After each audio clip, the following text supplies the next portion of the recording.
Let's go. I was on the waiting screen for like 30 minutes, so I'm like, I should probably get on there and let people know that I am actually alive. Hey. He was like, let's just get this over with. Let's go. So have you guys decided what you're gonna do for the challenge? I have not. No. Oh, good. I'm not alone. Guess who's back? Back again. Pigman, Lord Keeper, how you doing? We were planning on, streaming like an hour and a half ago. Yeah, pretty much. Yeah, but we all had like a few technical difficulties. So I'm like, it always happens. It always happens. That's how it be. Let's see here. Every time you want something to go right, something has to go wrong. Even if you have time. I'm like, you know what? While you guys figure this out, I can just go and have a snack. And then I forget that you have to cook the snack. You have to keep in mind that it takes time for you to grab your snack or probably cook it if you don't have anything ready. You don't have a popcorn maker right next to your desk? I'm jealous about that one. I love popcorn. It's great. I love popcorn. I'm jealous. All right, let's see here. Okay, so we can get some of the creative juices running. What is your favorite Zelda game?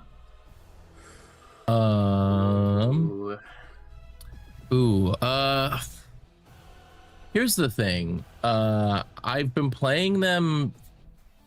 I think I started on the Game Boy Color, maybe Game Boy Pocket. Ooh. But I think my favorite ones that like I was playing during those like perfect formative years were the Oracle of Seasons and the Oracle of Time for the Game Boy Color.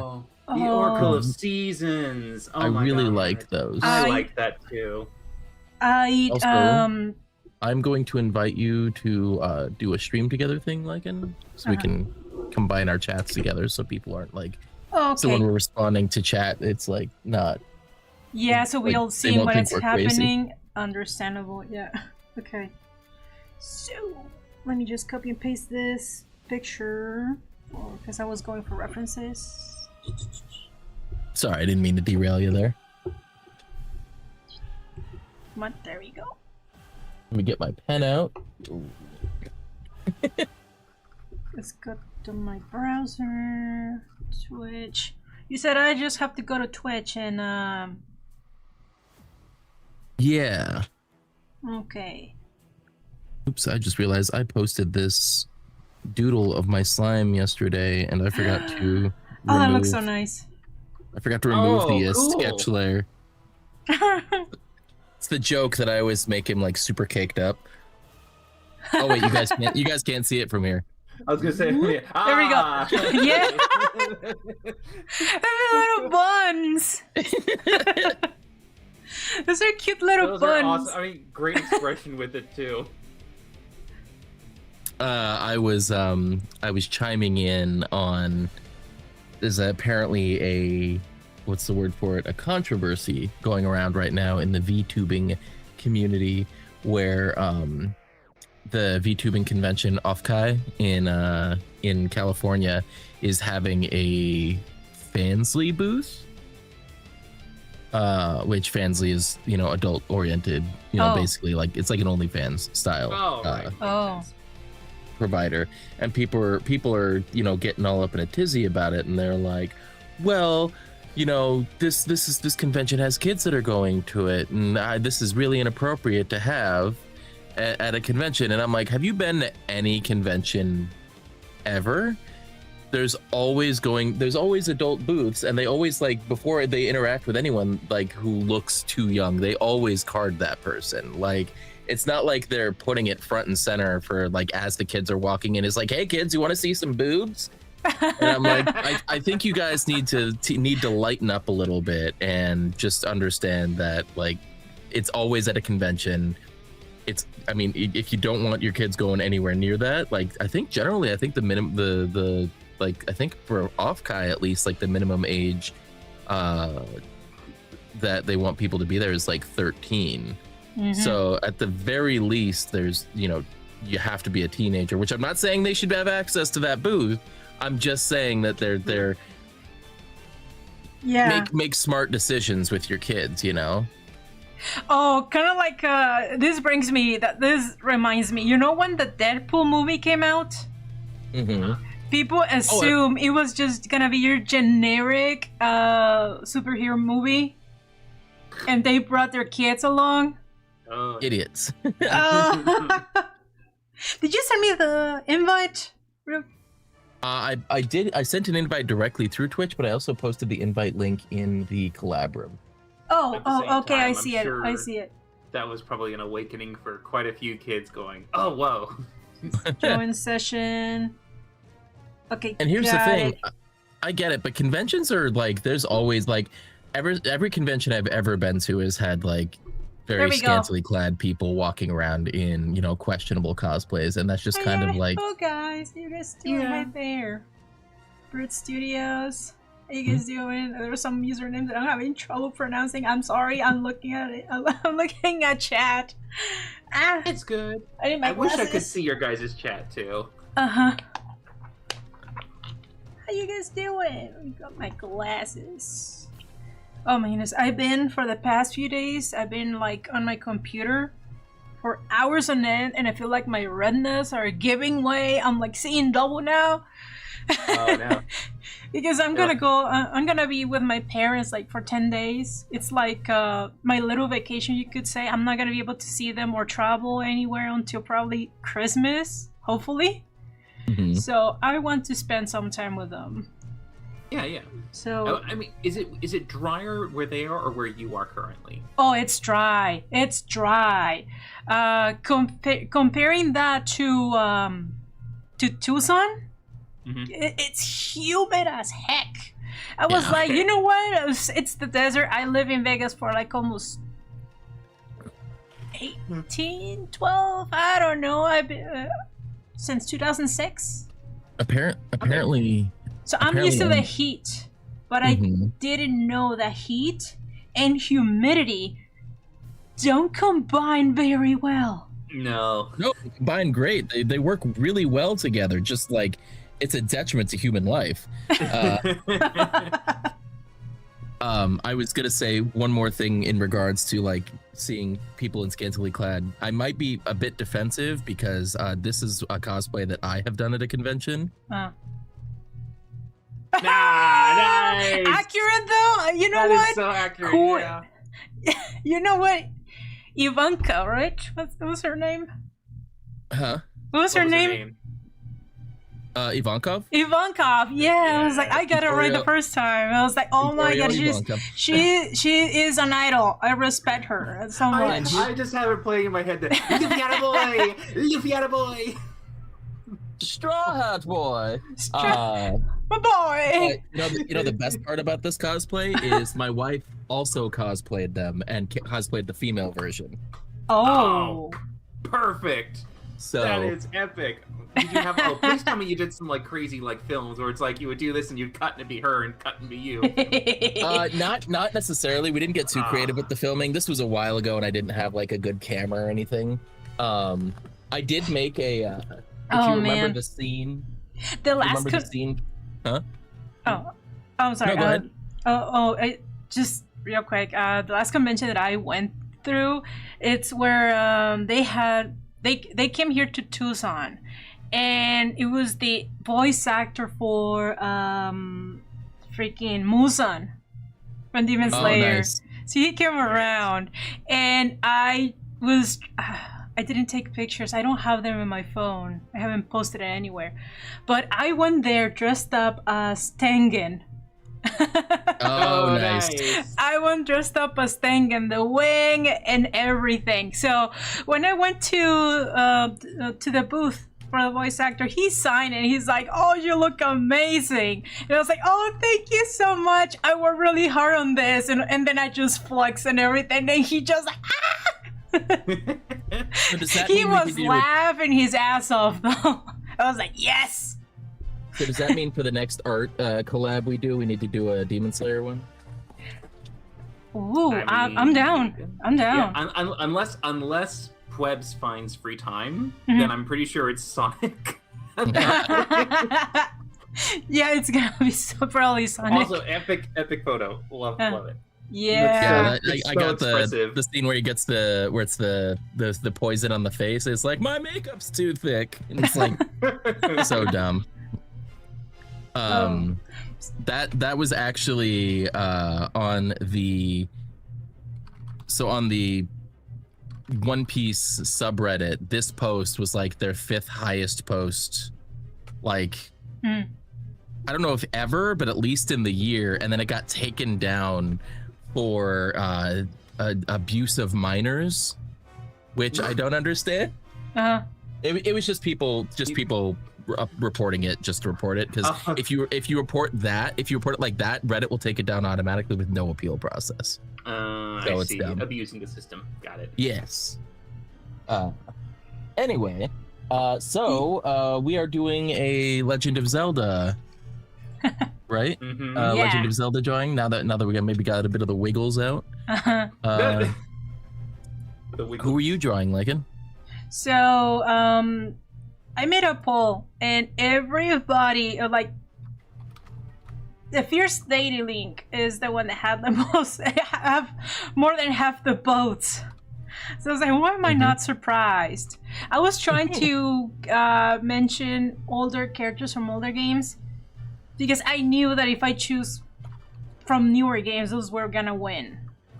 So I was like, I want actual fans to recognize these characters. And then, yeah, so Fierce Deity. And the funny thing is, I never finished the game. I was not able to finish the game. Oh. You weren't able to finish the game? I was playing the original. On the Nintendo 64, was it? Yeah.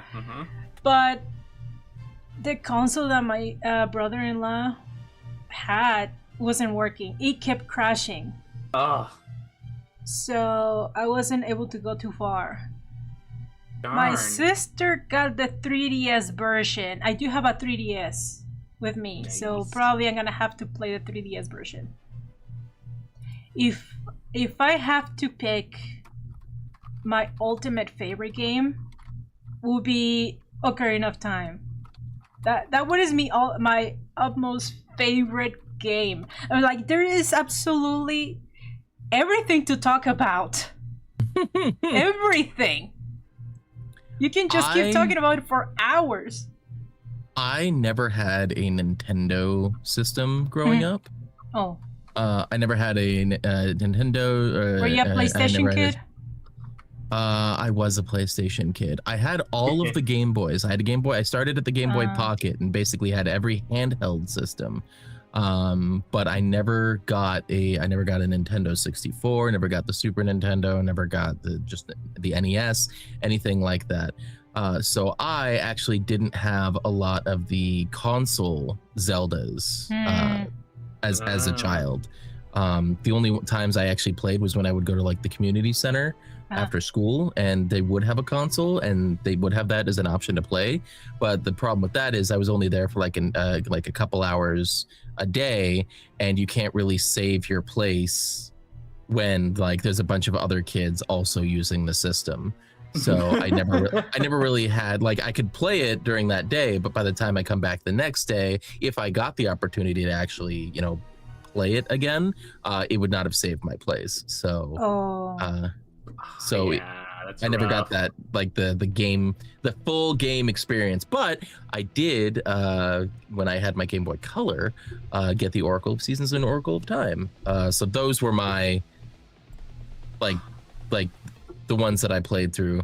I loved those. I did. Yeah. I love those so much. Also, yeah, someone says, boo, hits at console crash. Yes, boo hits. But no, yeah, I played that one too on my little Nintendo DS. Your console was over NES. I had an NES too.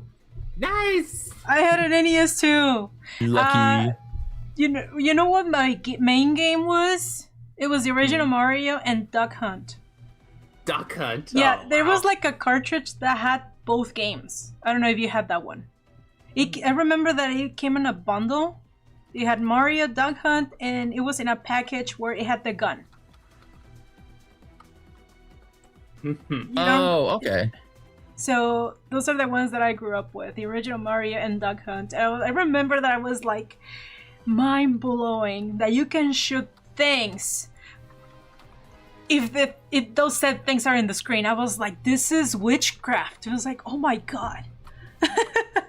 I vaguely remember when I was young, like a friend bringing over the Duck Hunt game. So we did play that a little bit. Oh, nice. But my first Zelda was technically my very first one was the Nintendo one, like the original Legend of Zelda.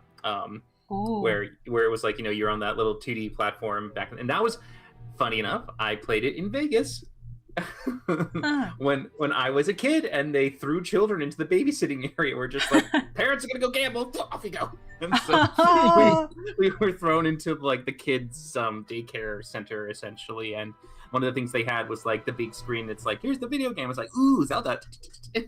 Nice. And that got me hooked. And then I got at home, the very first one was the Nintendo 64 Ocarina of Time. That one was my absolute like moment of, I am a dedicated fan, because obviously I couldn't save and I couldn't take it with me from Vegas. I was just like, this is interesting. And then when it's like, ooh, there's one for now at home, 64 3D graphics. Oh my god. Look at you, polygon glory. Yeah. You and all your polygonal glory. Oh man. Let's see here. Oh, weather is terrible. I hope. Oh wow, 4 different weathers. That's crazy. Sorry, just looking at some of the chat. But I still need to figure out who to draw. I don't know who to draw yet. I was hoping I could get some help from anyone in the audience, from your viewers or from these. Have you played Twilight Princess? Yes. Oh, okay. So I was thinking from Twilight Princess, I was thinking of drawing Death Sword. Yes, I saw that one. Yeah, from the Desert Temple. I remember that one was creepy, but I always dig it. I always dig the creepiness. I don't know why. Same thing with Ocarina of Time. My favorite game of all time, probably better.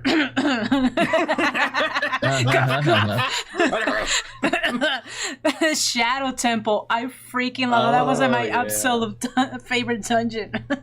Gosh, that temple. Oh. Yeah, it would always scare me as a kid. Oh, I love being scared, not gonna lie. I did not care for horror movies though, for some reason. Not because they scare me, but because I tend to judge them. I'm like, oh, that couldn't be real. And I was like, those splatters are unrealistic. I'm like, there's absolutely no way that the human body can contain that much blood. Oh gosh. And then just imagine you're just going like, girl, just turn the handle. And lock the door. Me. I am. Or let's split the party. I was like, bro. Not me. I am bitch made. I am scared of everything. I do not do well with horror movies. Have you watched The Nun? No. I refuse my god. My sister and I were watching. All of us were watching the movie. All my sisters are watching it, and we just couldn't stop laughing. I don't know why, but it wasn't scary. It was funny for us. It was like watching a comedy. That's hilarious. I know. I was like, I think there's something wrong with us. What was I gonna say? Spiral yeah, I do not do well with horror movies. At all. Also, funny story about Legend of Zelda childhood game stuff. One of my one of my like funnest, most memorable experiences playing a Legend of Zelda game, like I said, I played them all on the handheld, is when I got my Nintendo SP, the one right before the DS, and those buns. Yeah, I know. Sorry. I know the buns. But my little sister was a competitive cheerleader for like our entire childhood, and I would always get drugged to cheer competitions. You would get drugged? Yeah, drugged at cheer competitions. Sorry, I'm Arizona. No, you're like Kevin NyQuil. It's like here, drink this. Okay. I mean, they might as like those cheer competitions. They go for like 8 hours. It's crazy. Yeah. I remember one day we were going to a cheer competition. I knew it was going to be all day, and like on the way there, we stopped at a Target, and my parents let me get a new game, and I grabbed The Legend of Zelda and the Minish Cap, which was a super fun game. But this is kind of a testament to the battery life of the SP, or at least a new SP. Is that I sat down. It was in an auditorium, like a high school auditorium with like theater seating. Mm-hmm. I sat down in the seat and I didn't move for like 8 hours, and I beat the Minish Cap in one sitting. I was just like, I'm gonna sit here and just play this the whole time. Oh damn. I was like that, but with the Super Mario games. So like I have to finish this in one sitting because I don't have a memory cartridge. No, I know that all too well. Great. Oh man! By the way, that's one thing I did like about the Seasons in Time one, was the fact that they actually linked together. So when you played one, you could influence the other on your game. Oh yeah. Yeah, because that was like back in the day when they were just like Pokemon Red, Pokemon Blue, Pokemon Silver, Pokemon Gold. It's like, let's do it with Zelda. So great! It was great though. It gave like I don't know. I remember getting like the Goron sword. I think it was. It was. I think it was in one of the I can't remember which game it was. But you could get the Goron sword, and the Goron sword was like, it was a giant sword that took up both of your item slots. Yeah. I made that quest by accident. It was so cool because it was like a secret quest that you could do. I didn't know it was a secret quest. I just remember that when I was playing that game, I didn't want to finish it. So I was like taking every side quest that it was thrown to me. It was like, I did not want to finish that game. I swear to God. I love that game so much. I was like, Zelda can wait. She can wait. She can wait. Let me go fishing in the meantime. Zelda locked in the tower, and she's like, "It's the nights. It's the nights that are the coldest." Priorities. Gotta fish, and then I gotta teach this guy to fish. I'm gonna go fishing. I'm like, she can wait. Isn't it in Oracle games too? Oracle Seasons? I don't know. I missed those games. Is it that too in the Oracle Seasons in which Zelda has to wait until you? I don't think you're saving Zelda in. Hold on. I think you're saving the oracles in these two. Let me see here. Let's see. So I've got one recommendation for me to do the main protagonist for or antagonist for the Majora's Mask, which is the Skull Kid. Yeah, I really like Skull Kid's design. Oh, Majora's. It's pretty freaking unsettling, but I like it. But yeah, but Skull Kid, iconic.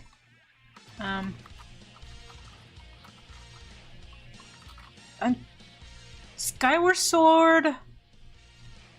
I was gonna. If anyone in your chat's yelling at us too, by the way, let me know. So I play Skyward Sword. It's a really good game. For a lot of people, it's their first Zelda game. Skyward Sword. Really? Huh. Yeah, for a lot of people, that was their introduction to Zelda. I remember my favorite boss was actually it was in the Water Temple. It was actually the first. A lot of people say that the Water Temple from that game is actually fun. I was like, I don't know what they're talking about. I really enjoy every single dungeon, even from Twilight Princess or Ocarina of Time. I really enjoy the water levels. But the Water Temple from Skyward Sword was actually really good. And the boss, oh my god. It's Ninkoloptos. I'm pulling my browser for that. I was gonna say, I'm looking up now. Yeah, so you can see a I was close enough. There we go. Close enough. Midnight gets too much love. I'm doing. I think I'm gonna be drawing. I think I'm gonna be drawing Din. There you go. This guy right here. Yeah. You guys remember Collectus? Oh, you have to beat. You have to pick up one of his sword and beat him up with it. I don't know. It's just a small detail that makes you feel badass.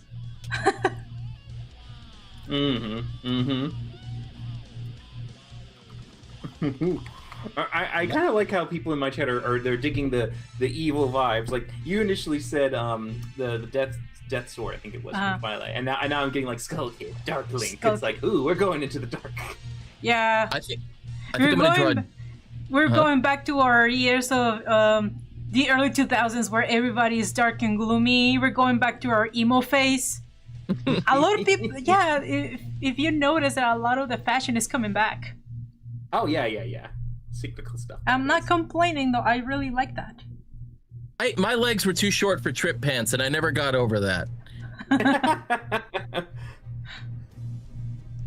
So you said you decided on something, Marcus. By the way, what did you decide? I think I am going to draw. Let's see here. Get rid of that one.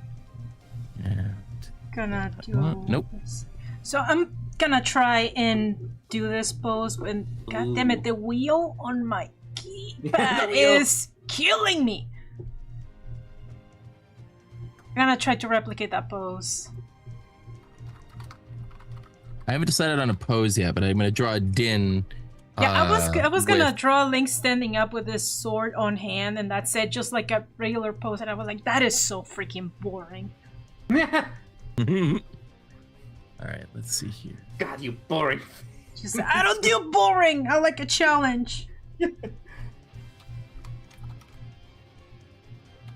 See here. Ooh, I can actually get the Oracle of Seasons and Hi, Rubber Room Red. Okay. Well, so and I haven't heard anything from your guys' chat, so I'm just going off of what I got here, which is Skull Kid, Dark Link, and of course Lycan's Death Sword. Now I think Lycan's partial. But what about you, Marcus? What are you feeling? From my chat, someone said, "You all know what people want. Midna eating some potato chips. Don't know why, but that is a suggestion." Oh, she totally would. She's just sitting there like she's a troll. She will definitely. She's a freaking troll. She's the best. I feel like she carried the story in Twilight Princess. She made the story. She is absolutely everything, and I adore her. You know, I named my dog after her. Oh, nice. Yeah, my dog Midna. It was like a little ugly ass little doggy, and I love her so much. And she was the inspiration for Chuppy. Oh, that's really? great. Like, yeah, cool. I was like, she is so ugly, she's cute. So, and I designed Chuppy with that concept in mind. I was like, I want him to look ugly, but he is cute. He's adorable. It's that one audio. Oh, so cute. It's just like, but it's like the ugly sounds. Let's see here. Ooh, I love opinions being thrown out there. It's great, Eliza. So yeah, Midna was the inspiration behind my dog, because I love Midna so in the game. In game, I love her so much too. It was like, and I feel like Midna eating potato chips is the most Midna thing to do. I actually agree. That is the utmost Midna thing to do. She was just looking for, like, just staring at you from the corner, just eating chips, like, you piece of shit. You're stupid. That's funny. She's a queen. She's a little shit, but we love her. Trash goblin queen. She's a trash goblin queen. I guess it's really difficult to explain her. It's like, but she gets so much fan art already, and I was like, I'm kind of on a Oracle of Seasons thing now, so I'm gonna do Din, hanging out with some choo-choos. Nice. Some choo-choo jellies, because I'm slimes, can't resist. Yeah, very fitting. Have you read the Twilight Princess manga? Yes! Absolutely. Underrated. Amazing. Definitely recommend that. I did not know there was such a thing. You didn't know? No. Oh my god, like almost every game has a manga. I actually have Ocarina of Time with me right freaking now.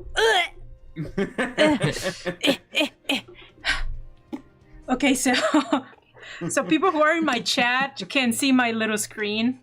So I have there we go. I have the Ocarina of Time manga because it's my favorite. And Twilight Princess has one too, but it's a lot darker and I fucking love it. I need to check now. Thank you so much for bringing that up. Now I really need to check on Amazon to see if they have it in stock, because I will buy that. Yeah, because when I was reading it, it wasn't complete. It wasn't complete. They didn't have all the chapters, so I don't know. Is it finished? That's something I need to ask. Did they finish it? Yeah, because when I was reading it, it wasn't done. Why did I just get reminded of the Cirque du Freak manga? All right, I think I'm gonna go with the first suggestion, and go for Skull Kid. For the what to do.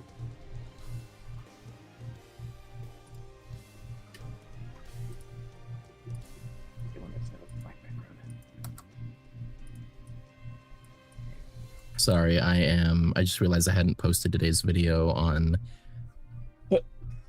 TikTok or Instagram yet, so I wanted to do that real quick before it gets too late in the day and I completely ruin my algorithmic. Oh yeah, same here. When I have a video, I try to upload it between noon and 2 in the afternoon. This might be a little bit too late. Timing has a lot to do too.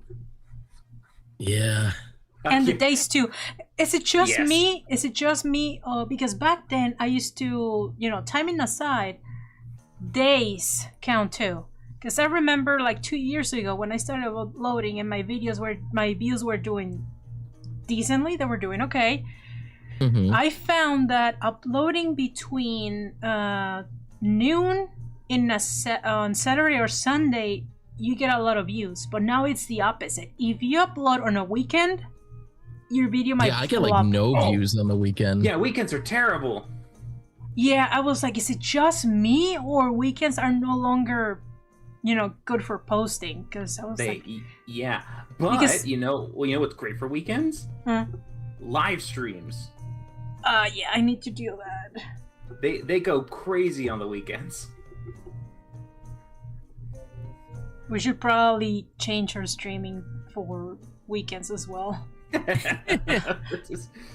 Yeah, because I don't stream often. I just do it for the funsies. I don't take it too seriously. Oh, yeah. I just stream for the funsies. So I wouldn't know. My buddy put a lot of effort into my model. I can't not stream. Oh, yeah. I completely understand that. Plus, I'm home alone all day, every day. If I didn't have some sort of socialization, I would just literally go insane. So, this is also like nice. It's a mental health thing for me too. Oh yeah, same. Just hang out, just do whatever, talk games. Because normally you can't talk games with other people. They're like, "What are you talking about?" It's a nice age to be a geek. Mm-hmm. Growing up was awful. Growing up was awful, yeah. Yeah, back then I was the only artist in the classroom, and people will only hang around with me if the school project are related in there. Stuff. Stay less away from social networks. Then you were a tool to be used. they will only like, oh, for this, you have an art project, and people will like, hey, all of a sudden they're acting like your best friends. And I'm like, ugh. Yeah. That's cool for you.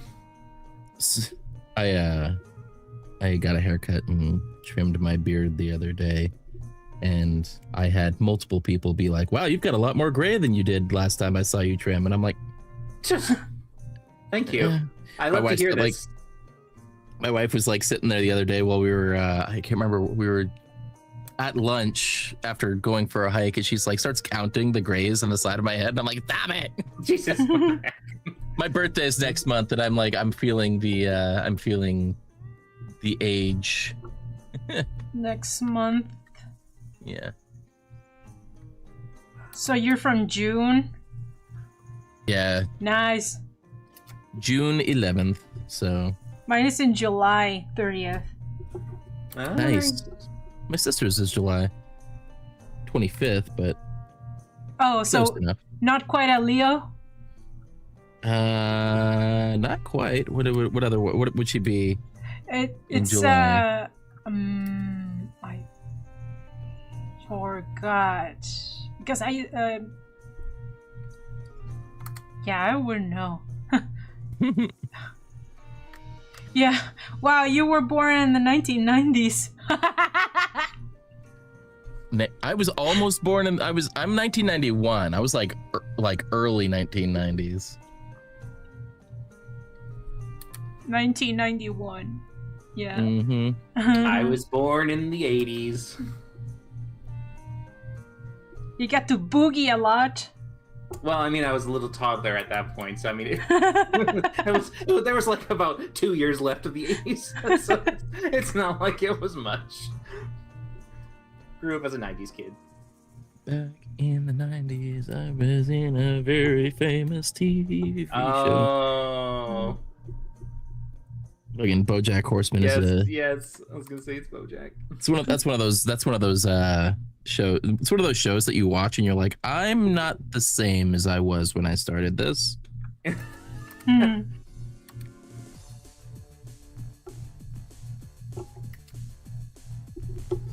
the pulse right before I do anything. Yeah, my sketches are ultra messy. Every time I draw something, I take it as an opportunity to learn. Are you guys familiar with R-Fight? Oh yeah. You mentioned that last time, and I saw that there's like posts on YouTube going like it's coming up. I'm like, oh. Oh yeah, well, now there's people upset because people that run R-Fight, they added a few new rules. They don't want you to use 3D models. 3D models to trace. I don't think you can even use them as references. Okay, here's my question. How will they know? Yeah, I was like, exactly, how they will know. I mean, personally, I hate tracing because you don't learn much. I mean, I understand if they want to trace because they want to break down the shapes and they want to learn. Then I'm like, yes go ahead. Yes. Do it. Because your brain will remember. Your brain will remember. Yes. And muscle memory for your arms and stuff. Yeah. Your brain eventually will remember. Yeah, there's a difference between like going through and just like, copying like a face like this or something like that and getting like just like copying it line for line and like taking a 3D model and going like, all right, here's where the head layout is, here's where this is, and like just getting like the form from the 3D model. But apparently, according to ArtFight, you can't even do that. Wow. And you can't use photos that you like. If you took a photo for your own reference to use, like you're not allowed to use those. Yeah, there's a lot of people that they pose for the pictures and then use it as references, and I'm like, yes, use those. I mean, you own the pictures. I'm not against that. I'm just against tracing. Because again, you don't learn much. If you're going to learn, then yes. To me, if you keep tracing, you're not gonna advance. It's like refusing to remove the training wheels when you're learning how to ride a bike. That's how I see it. You're just refusing to remove the training wheels. That's how I see it. It's a great helpful tool for when you're learning. Absolutely, yeah. Like especially for finding the shapes. That's the best thing. Because when I was helping to teach people to draw, I would literally say, I want you to find a model or like anything out there and blah blah blah, and then I want you to put it on there, fade it out, and it's not you tracing the image of the outlines of his light. I want you to build the shapes underneath it, like build the rib cage, build the cylinders. I want to see cubes. I want to see grid lines, and like show me volume and stuff like that. Like because that's the whole idea, is that if you're looking at references in life, you have to be able to break it down. So training your eyes to break that thing down is like super good. And I love that. And I'm also in the idea of, if you're going to practice perfectly. Because if you're going to try to learn to draw and your drawing is like you're building off of a reference that's terrible, or that doesn't have like the right kind of like anatomy or form that you're looking for, like how some people might, for instance, just draw anime, but anime doesn't have a very clear like shape building it's analysis. Already simplified because they can't, because it will be really expensive to get extra details. Yeah. So they have to learn all the basics and then simplify it. Yeah. They actually just simplify it. It's not like they skipped all those process. Yeah. And it's good to then not get caught up in that. Sorry, I was about to say artist, but then I had to correct myself. There's this one person who has been using AI to like generate like One Piece fan art. And they're trying to justify it. They're trying to say like, I'm not using AI. Here is a progress sketch. And it shows them sketching the most obviously traced like AI. It's like the more air quotes evidence they show, like the more obvious it is that they're using AI. Oh no. It's really funny. Like they keep posting about it, and it's like they posted this one picture of of Luffy, and it shows them like progress drawing it, and then they showed like the progress picture of it, and it's like the body is like the most obviously traced thing, and then like it's like bubble tracing, you know what I mean? And then it gets to the face, and it's just like way better than the rest of the drawing, and it's obviously just like, come on, man, like it's just that I will never understand this kind of people. I mean, like, why are they doing this? I feel like they're just doing it for the attention. I feel like that's the only way to explain it, because people that genuinely learn art is because they really love the craft. They love learning how the body works. They study, they basically breathe it, and they enjoy the process. So why would they use a computer for you to do that for them? That completely takes the joy of making art away, just takes it out. So why are these people doing it? For attention. Just, that's simple, just attention. It's like, hey, I drew this thing, but I did it. Not really, but I did it, and it's mine, probably. Oh my god. And then there's this conversation. Some comments.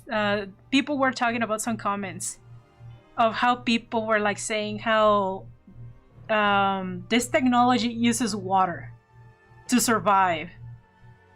And people were like defending it. I use this all the time, and I was like, I don't understand how my phone does everything for me. I was like, I don't understand how this will take water.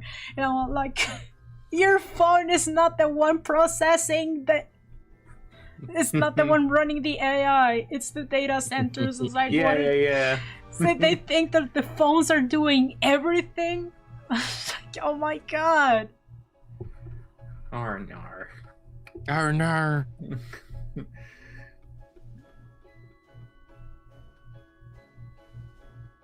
Okay, this sword is stupidly big. I'm probably gonna nerf it a little bit. Goron sword! I know, I was gonna say. Yeah, I'm doing Fierce Deity. So the sword is like longer than he is tall. It's like, no such thing as too big sword. Cloud's like, over there in the corner. Yeah, I was gonna say Cloud. I was gonna say literally Cloud's just standing there. Why would you say that? On Team Sword. Sephiroth and Cloud having an eternal debate over what's better, length or girth. And, oh my god. Have you played the remake? Oh god. Oh, hold on, I'm getting a phone call. Yeah, One second. Okay. It makes really good. I was like, have you played the remake? That's me. I have, but the remake, Hello? where it ended, the fact that they divided it like that. People do AI things mainly because they want to get the praise, ego stroke from spamming Sorry, I'll be right back. Our money. Yes. That's why when you're commissioning an artist, you have to make sure that they have history. Check their accounts, how old their accounts are, how long have they been drawing, how long have they been working on their art. I was like, I've been doing this for a long ass time. I'm a traditional artist first. If you go, my Instagram account is old as heck. If you scroll down, get past all my videos, you're gonna start see traditional works. I was like the other day, I once was streaming and then I decided to scroll all the way down to the bottom of my Instagram account and I started to show, oh my god, things that I almost completely forgot about. I even have some pancake art in there. Pancake art, nice. Yeah, I was like, oh my god, I used to do pancake art. I totally forgot about that too. And that was probably when it was first being like a thing. Yeah, before people were using paint, you will play around with different temperatures. Oh, but you will basically, my gosh! Yeah, you will basically draw the design on the pan, and then fry it, and then wait like 2 minutes, and then add another on top, another layer on top, and then cook it, and then different stages. OG. Yeah, so that was before they started using paint for the pancakes. Oh, that's so cool. So yeah, I tried that. That was fun.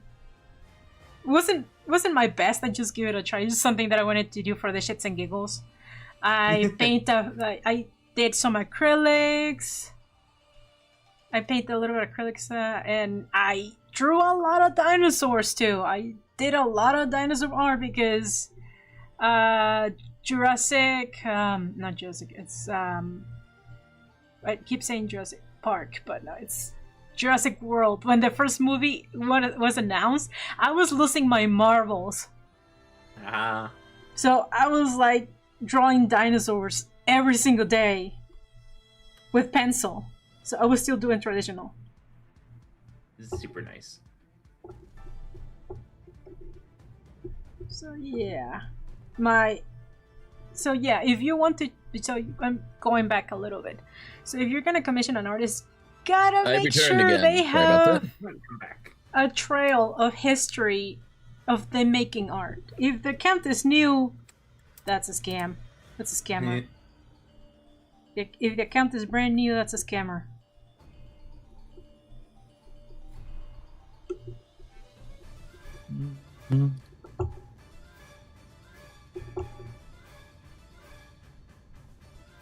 All right, there we go. Sorry about that. We have someone coming to fix and add additions to our brick wall in the backyard, and he had to come and drop off the bricks, and I had to lock the dogs inside. Yeah, tomorrow I'm gonna have.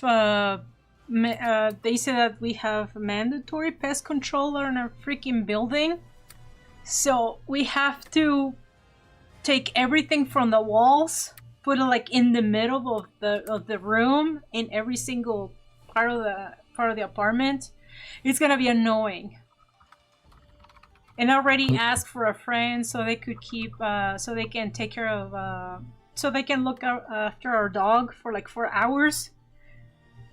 Because nobody's supposed to be in the apartment for like 4 hours. Damn, that's a So they're fumigating, basically. So yeah, they're doing that. So it's like cover whatever free you have, and I was like, that is so annoying. And the thing is, tomorrow is the day that I'm taking a bus to Vegas. So after this stream, I have to finish my video so I can, because I'm gonna schedule it for Monday, and then disconnect everything because I need to cover them with sheets. That way, when people walked in and they see my setup, they don't, tend to just yoink whatever small thing I have laying down in there. So. Yeah. Just to cover them so that I don't see what I have there, because my setup is... There's a lot! There's a lot! So it's gonna be annoying. I'm probably not gonna go to bed until probably 3 in the morning. Yeah. I feel ya. Oh my goodness, probably I'm not gonna be able to color this drawing. I'm not gonna be able to color this drawing.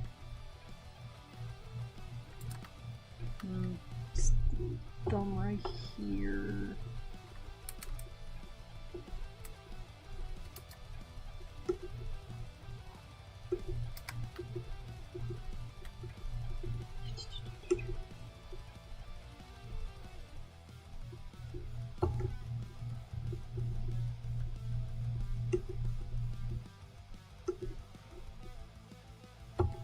This one.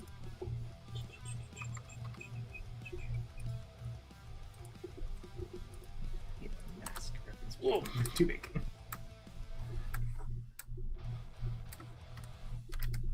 I just found out that I can get the Oracle Seasons in time on my Switch. Yeah. Oh, you got a Switch?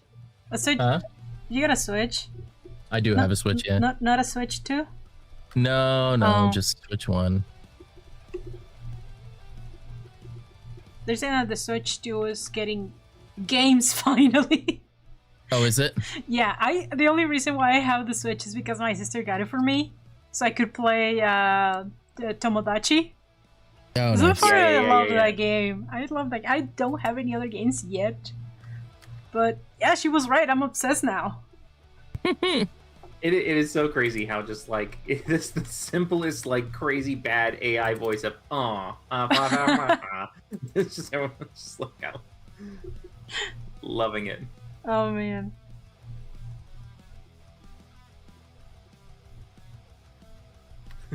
Tell me your favorite thing on 3. Baking. Baking. Oh my god. Some of mine says arson, felonies, crime. Oh my gosh. Yeah, those I have those because when I was streaming live the other day, and those people were like saying crime, arson. And I was like, why not? It makes for a really fun interaction. That's true.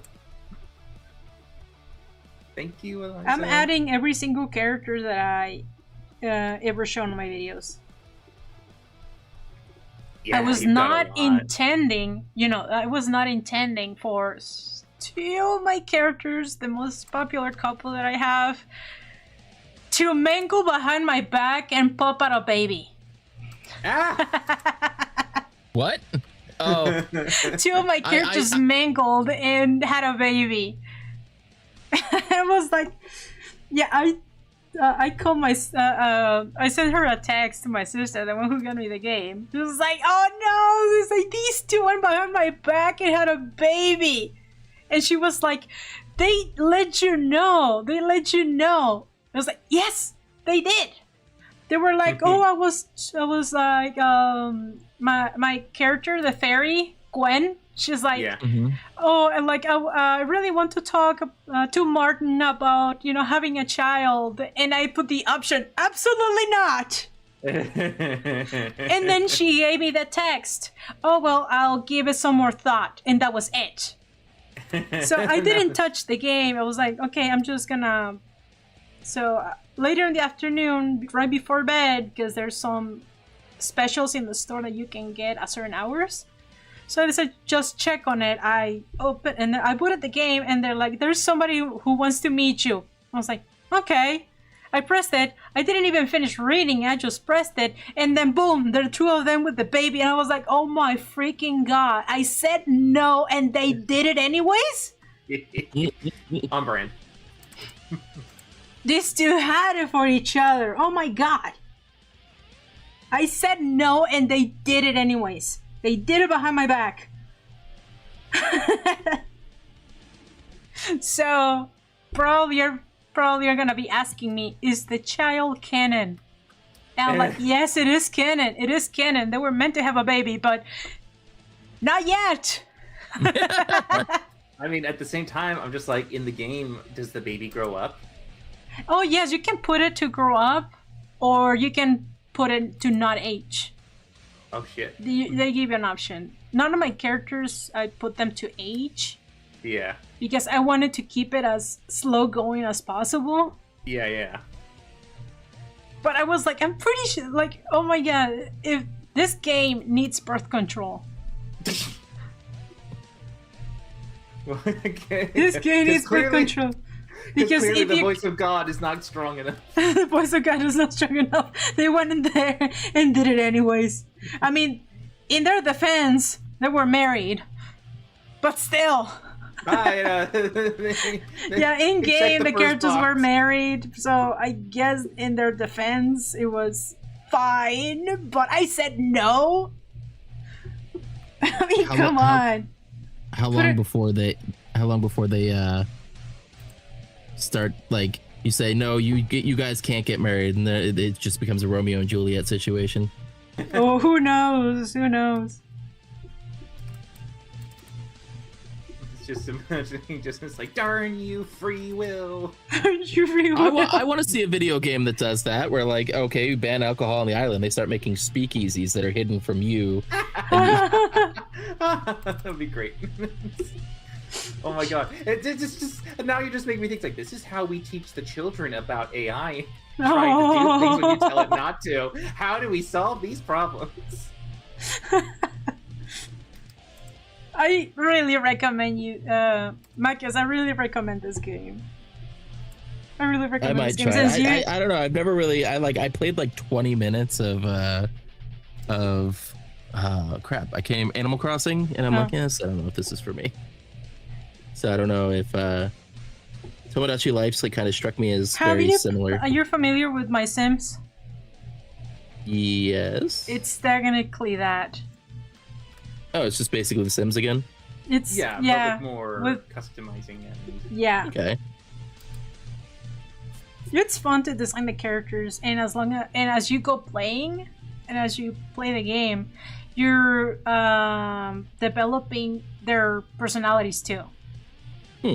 So you can actually make them as close as the actual character. And they will interact with each other, and they might do exactly the same thing. There's this one freaking video that I thought it was so freaking accurate. I'm probably gonna make a compilation of the things that my characters have done that is the most accurate or closely to...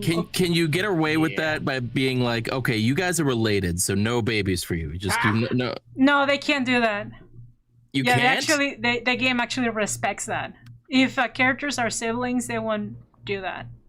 Oh, that's what I was making sure. It's like with your characters, can you make it so that, like, okay, I don't want to risk them ever falling in love, so I'm just gonna say you guys are related, so that like you stay away from each other.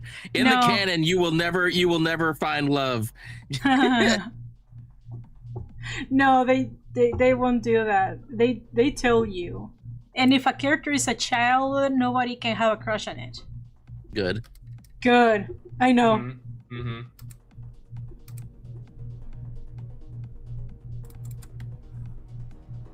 I mean, because this game is also like really meant to be like played for like all ages essentially. So you really want to make sure to like. You really gotta make sure. That was a concern of mine too.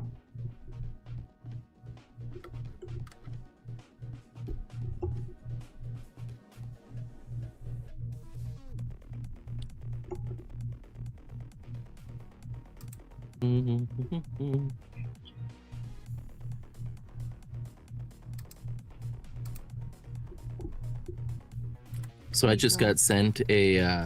I'm focusing too much on the sword. I just got sent the XP Pen Artist 16 drawing display. Oh yeah. And so it's cool. I haven't gotten to play with it much because I just got it the other day, but like, I didn't realize that you could just kind of plug it into your phone, and it would be powered by the phone, and you could like open up a drawing app on your phone and use the drawing tablet that way. So I'm like, I could take this on the road with me. That is sick. Oh my gosh. Like, obviously it'll probably drain the battery since the whole display is being powered by your phone. Oh god, but it also has a secondary plug that you can plug into an outlet, or it's actually USB. So if you had like a battery pack or something, I'm sure my like my one concern would be not just battery, but because your phone is processing an app, it might get too warm. Yeah, I was gonna say melting. It might get too warm. I mean, I don't think it'll be. I was playing with it. I have a Clip Studio on my phone, and it was actually running pretty well. Because I've had like my YouTube app, and it just goes like hot. Oh damn. Yeah, I'm just like, oh no. Yeah, when your phone is like doing heavy duty stuff or like gaming overall, it overheats. That's why they're selling you. I have back then when I was playing Sendless on Zero before I got bored of it, I had like one of those little fans that stick to the back of the phone and cools it down. Yeah. That was the only way that you can play without your phone overheating and slowing down. Yeah, I was gonna say literally get the coolants for the phones. Yeah. That was annoying. But it worked. Yeah, but it worked, yeah.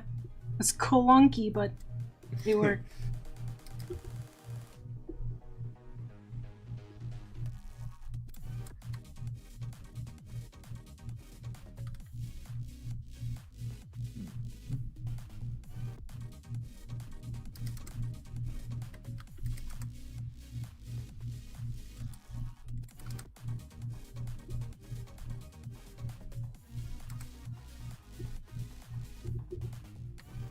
God damn, it's been so long since I drawn Link. I drew Fierce Deity Link a long ass time ago. Back then when I was uploading on DeviantArt and DeviantArt wasn't a cesspool of AI. Yeah, I still remember when you showed me the Dynasty Warriors. For the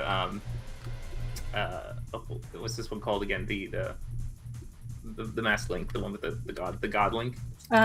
Fierce Deity Link. Yeah, and brings down the freaking moon. It just pulls it down. Just to cut it in half. Just cut it in half. Pulls it down, cut it in half. Normal Tuesday. What is this, moon in the Dragon Ball universe? Oh yeah! When Piccolo freaking just blows it up because it was inconvenient. Yeah, right? Yeah, it was training Gohan, right? Yeah, and the funniest part is, like, that was not the first time that had happened to the moon.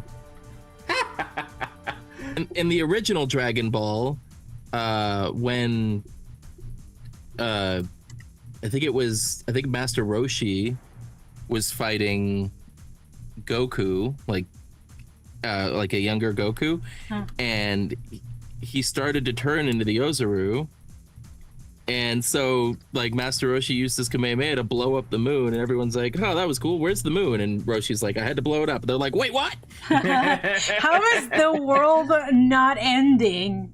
I had to blow it up. Wait, what? The easiest answer to that is don't think about it. Don't think about it. I remember it was badass when I was a little kid and I saw that. I was like, oh, that is so cool. It's so badass. I just destroyed the moon. And then later on, you learn in school how important is the moon for the Earth and why the moon is the reason why we have seasons. Oh yeah, moves the tides, does all these things.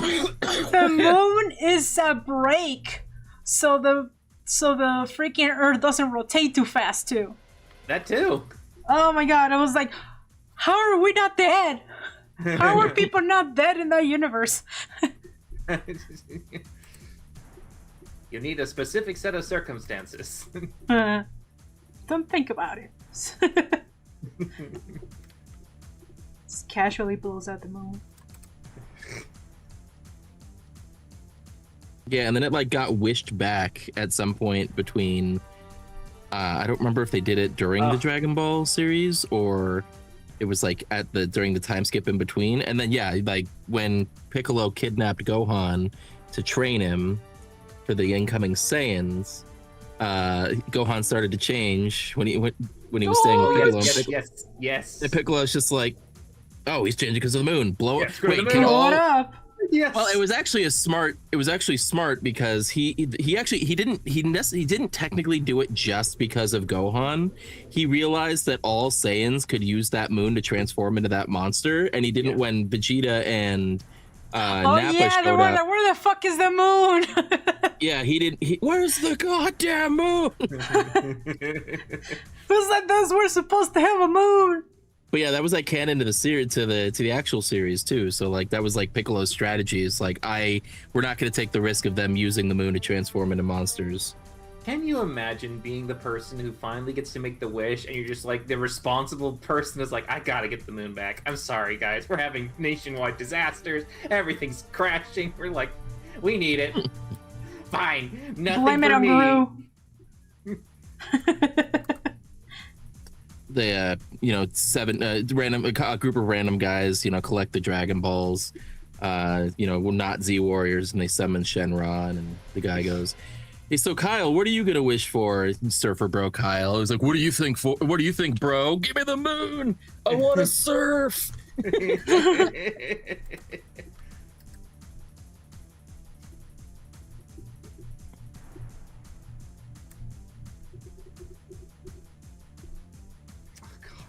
How did that even happen? I like in terms of the stereotypes for surfers. Like, who started the trend of just surfers being like Shaw? Like Shaw. Well, I mean, I think it was just it's like any kind of lingo that pops up in social groups. It's like there's the skater punks, have their own lingo. Yeah, I feel like Hollywood would have been the one that popularized it by someone was doing it in a film or whatever, and it's just like, oh, totally. This is now all surfers. You are all cha-chas. Well, I think it was also the fact that like there's the dumb blonde joke, and like being out in the sun all day every day will actually bleach your hair over time. Yeah. So like surfers being like dumb blondes. I will say, yeah, it sucks when the sun somehow bleaches. I don't know why it happened. Don't know why. Top of my head, dark as fuck, all brown, thingies. But then for some reason, because I wear glasses, the lenses have done something with the sunlight where it's just like, let's reflect it and bleach your eyebrows. And so I have really pale eyebrows. The heck? Yeah, I don't know why. I had bleach blonde hair when I was born. Yeah. And when I was like a kid, and it like darkened over time, so now I've got like just regular like dark brown. Not same. It's actually lightened up a bit over time, but it used to be a lot darker. Yeah, like platinum blonde all the way to like 4 years old. Mm-hmm. It also used to be used to be like razor straight. Until I bleached it in high school with a couple of other football buddies, and then ever since then it's had like waves to it, like it's like wavy curly finger waves. Yeah, because mine finger waves. It's so funny because when I say that to some people, they're just like, I only just heard this term. They're like, how have you only just heard this term? Maybe I need to go out more in the sun. Well, it was a hairdresser. So it's just like, I'm sure we've used this term. And then when I was watching the Critical Role stuff, Sam was on a fireside chat, and he literally was talking about like his character going like, he has that hair. What's that hair thing called? What's it? And I'm just in my brain, I'm like, finger waves. And he goes, finger waves. Like, yeah, there it is.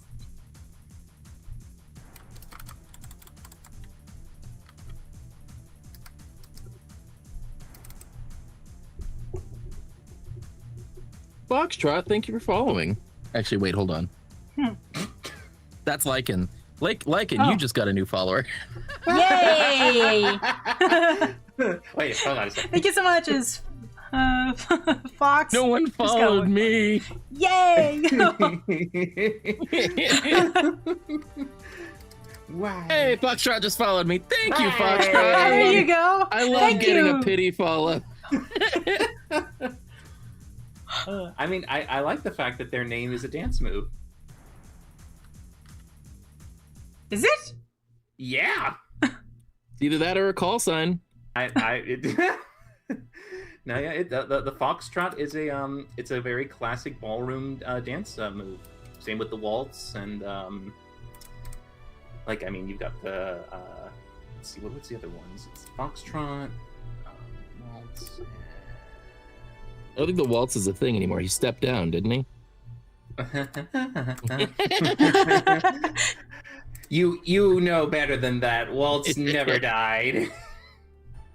He is like a zombie somewhere underneath the park, feeding off the souls.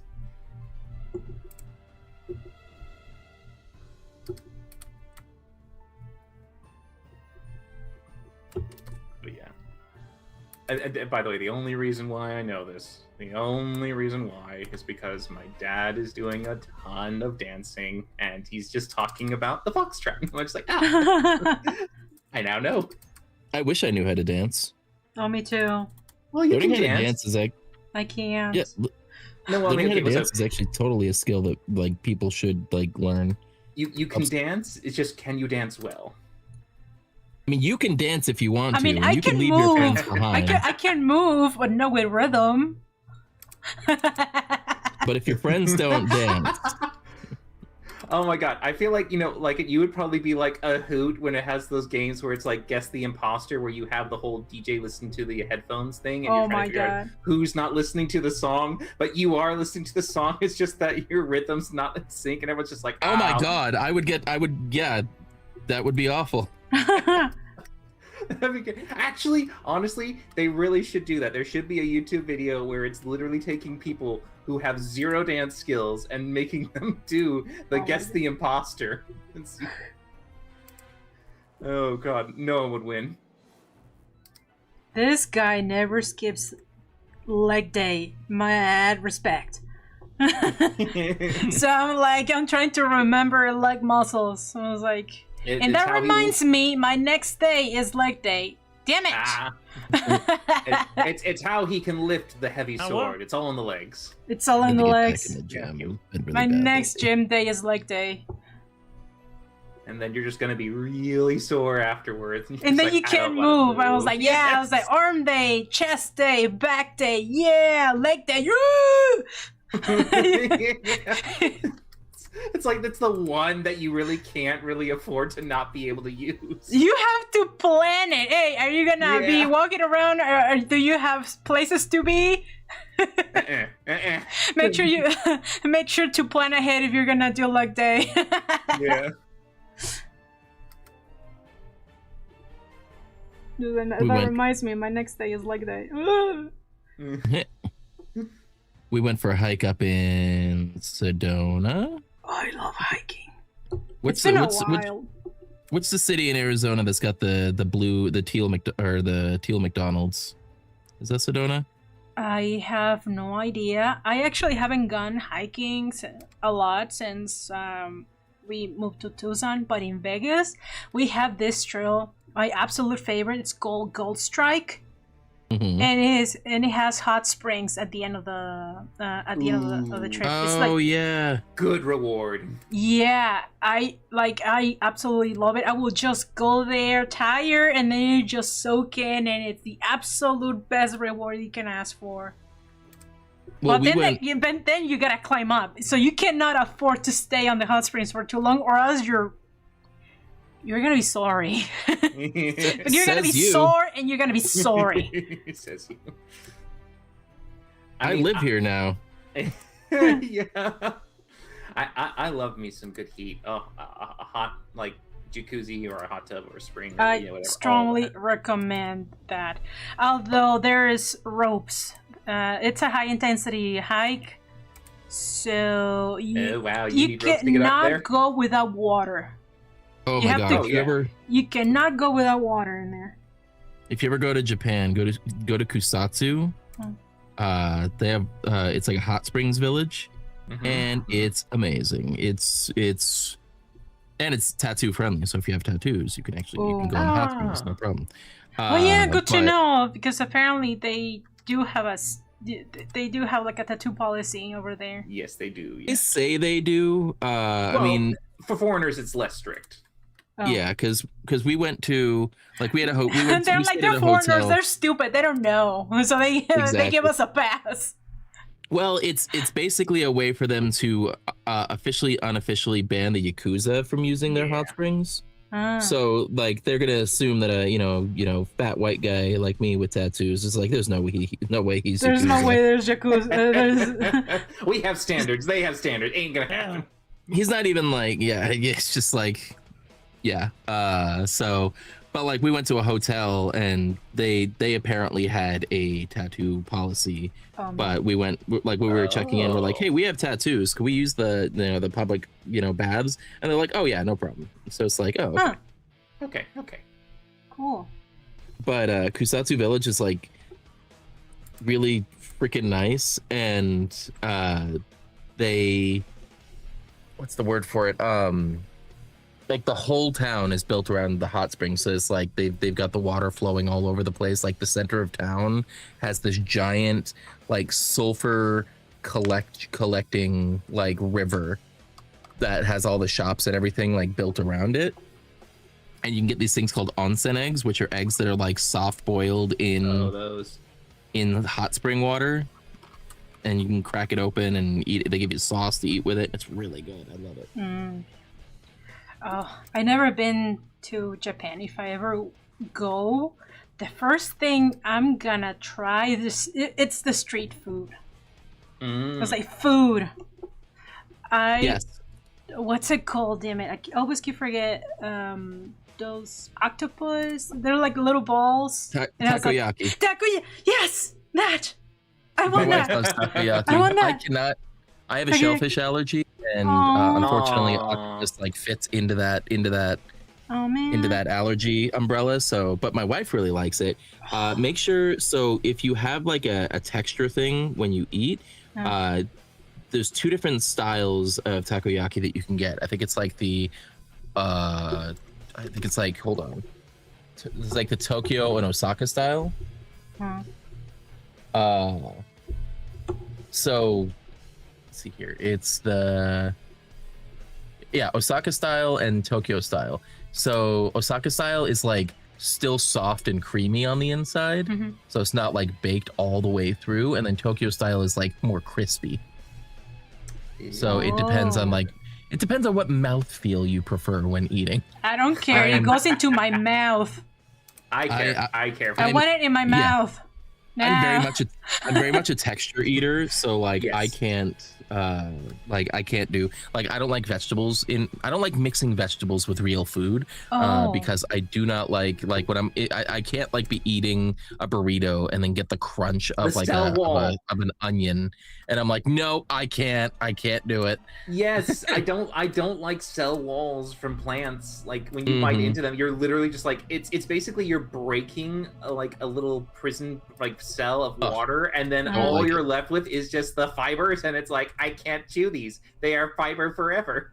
No, Foxtrot, that's just a joke I say whenever I explain my food preferences, is I don't like mixing vegetables with real food, just implying that vegetables aren't real food. That's just a thing I say. I know vegetables are food. Yeah, the one thing that I really don't like to mix are like have you seen those packages of mixed nuts? They have all the nuts. They have all the nuts, but they also have some M&Ms in there. They have trail mix. You don't like trail mix? No, I don't like them. I don't like them. They have fucking sunflower seeds. Yep. It has freaking damn it, what's the word for that? Dried up grapes. Oh, raisins. Raisins! I don't like raisins. My grandma despised raisins. Okay. I'm actually The worst thing that you can trail mix. do to me, at least for me, is like giving me chocolate chocolate, chip cookies, but in reality it has raisins in it. That would be the ultimate betrayal. Yeah. I did not like I didn't like oatmeal raisin cookies growing up, but now I'm like every once in a while I'm like, man, I could go for a good a soft oatmeal raisin cookie right now. Like hell yeah. I could go for the oatmeal cookie, but not with raisins. That's fine. I mean, I explained I get it. I can't like poo-poo anyone else's like texture tastes. But my friend group, whenever they come over every Saturday and we do like a big group dinner. And one of my favorite meals to make is gumbo. And gumbo has vegetables in it, like peppers and stuff. And I'm like, yeah, we're still gonna put the vegetables in there. Me revving up the blender. It's a vegetable slurry. Get over it. I love vegetables. What are your feelings on a supreme pizza? Has vegetables in it? I do not have it. No, thank you. No, thank you. I mean, I've always just been of the opinion that like peppers in general, like green peppers in general, mess with my stomach. But I've always thought that the flavors have overpowered like the flavor of any other topping on the pizza. Oh yeah, very very much yes. Like if that's you get actually my on your favorite. Supreme pizza is my favorite. I love vegetables in it. I cannot do Hawaiian. Yeah, I'm not a Hawaiian. I had a Hawaiian pizza the other day. I try to pick it off, but it's like it's still there. The is it okay or like? Oh, I love Hawaiian pizzas. Oh, you love it? Yeah, I can respect that. I can respect that. Just there's a lot of people that say, I was like, oh, people that don't like pineapple pizzas because they never tried it, and I'm like, no. I normally will say that I don't mind it, but I am free to say that I absolutely hate it. Because when I was, growing up, my mom, everyone in my family loved pineapple pizza. Either they loved it or they didn't mind. So every time I was like, I don't like it. I don't like pineapple on my pizza. And every time, because again, I'm a kid and it's not like I can cook something for myself, right? Yeah. Or if they order pizza, it's not like I can ask them to order something for me, especially, right? That was not the rule. The rule was if there's food, you eat it. That's it. I hate that So rule. every single time they will order pizza and they will order it with pineapple, and I'm like, but I don't like pineapple. They will get mad at me if I at least pluck it. And they were like, they got really mad at me. And I was like, you're wasting food. I was like, but I don't like it. Can you just eat it for me? And still, I will hate it because there's still pineapple juice in the bread. And and I will just eat it because there's nothing else. And they will try to guilt trip me. I don't know. They try to brainwash me into telling me that, but you always like pineapple on your pizza. And I was like, that is absolutely a lie. That is not correct. Why would you say that? Gaslighting you. He just gaslighting me into. I was like, but you like pineapple pizza. I was like, absolutely not. I think I will remember if I ever liked it. He was like, I think I will remember if I ever liked it. But yeah, I tried it. I don't like it. And if I hate it, it's because I had no choice and I had to eat it regardless. Yeah. And in their memory, they're just like, no, you liked it. I had a good memory. You're part of the good memory. You don't. Yeah, well, you were eating it. I was like, well, yeah, because I had no choice. My go-to pizza is it's simple. I just do pepperoni and green olives, and it's delicious. That's interesting. I mean, that's a veg. Yep. It's an olive. I don't think that counts. It's soft enough. It doesn't have that crunch. It doesn't have the crunch to it that I hate. Yeah. No, I get you.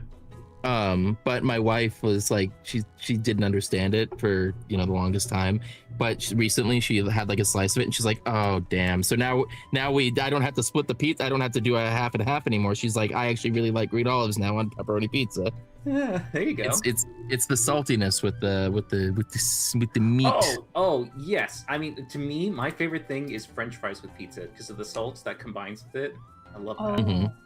Oh, what I really like is, have you tried In-N-Out? Yes. The burgers?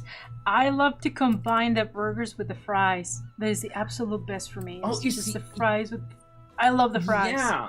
Okay, here's the thing, right? So burgers and fries, super like clever combo. It's been used ever since the beginning, right? It works so well. Since the beginning of time, I agree.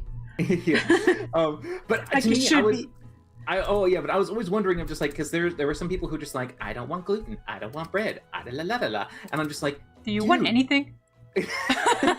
no, but I'm going like, why don't we just literally take fries, like put them into like a curly mess, essentially, like kind of like a funnel cake in a way, where it's like it's French fries, you fry them into the shape of a bun, and you literally then have that as your sandwich part for the meal. I mean, you've heard of lettuce wrap, and it's like you could have this. Yeah, I mean, maybe. I think it would work. One of my so I worked at a pizza place called the Mellow Mushroom here in Phoenix for years when I was just out of high school when I was going to community college, and I'll be right back. I created my own custom pizza that got really popular amongst the people working there. It was a breakfast pizza. So what I would do is I would make it would be a regular crust with instead of red sauce, it was like an olive oil base. Mm-hmm. And then I would mix like mozzarella and then sprinkle. I would crack like 3 eggs. Depending on the size of the pizza, like 3 to 6 eggs, depending on small, medium, large, and then I would whisk the eggs with like mozzarella and cheddar, and then pour that onto the pizza. And then I would put ham, sausage, bacon, and I would crisp up some hash browns on the grill, and then throw that on the pizza, and then throw it in the oven. So it was like almost, when it would come out, it was almost like a quiche, like a savory, like a really savory quiche. And then on the crust, which you could only really do with the Mellow Mushroom dough, because the Mellow Mushroom dough is made with molasses, so it's got like a sweeter, chewier texture. Don't knock it till you try it. They have a really good dough. But I would put a drizzle of honey and brown, and then like cinnamon sugar on the crust itself. So it's like a breakfast pizza. So you're eating the eggs, the bacon, the sausage, and the hash browns. And then when you get to the crust, it's almost like a breakfast pastry. It was really good.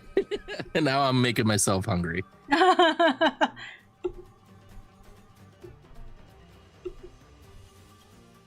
Yeah, I remember I used to work at a restaurant too. Every time I would... I never took a break. I would rather just keep working until it was my time to leave. And then when it's my time, I will make myself the fattest pizza possible. They were like small pizza. It wasn't a big one. It's like a small pizza. But I will basically add 2 balls of dough because it's already... Basically, you're supposed to use 1 bowl, right? 1 bowl for each, pizza, but I would just secretly put 2, so it's like extra thick. I was like, nobody's thick. Like nobody's looking, so I was like 2 freaking doses, like extra thick. And I was like putting all the vegetables in there, and people are like looking at my pizza. I was like, what is that? It's my lunch. I would always share it with my mom. She loved it. That's great. I would put all the vegetables in it. It was like, this is my supreme. I hate vegetables, but yeah, that sounds good. With a thick ass crust. But Foxtrots, yes, it says so like a deep dish pizza. I guess because I did those way before the dip dish was a thing. I guess it was more like that, but supreme version with a bunch of vegetables. I love vegetables. I don't know why people say it was like. I don't know why. I don't know why you wouldn't like vegetables. It's like fiber. I don't know. I know. I I'll eat vegetables on their own. Like I'll have a salad. I won't mix vegetables with, like I said, my real food. Like I'll have it separately. Yeah, you're right. Why am I judging? It's like, yeah. It's like we all have our preferences. It's like, yeah. Mm-hmm. Just I feel like I'm like one of those people that are like, why don't you like pineapple pizza? Because I don't. Because I don't. Like, I feel like I became that person. You become the person you hate the most. I hate the most. It's like, I'm sorry. I have become the enemy.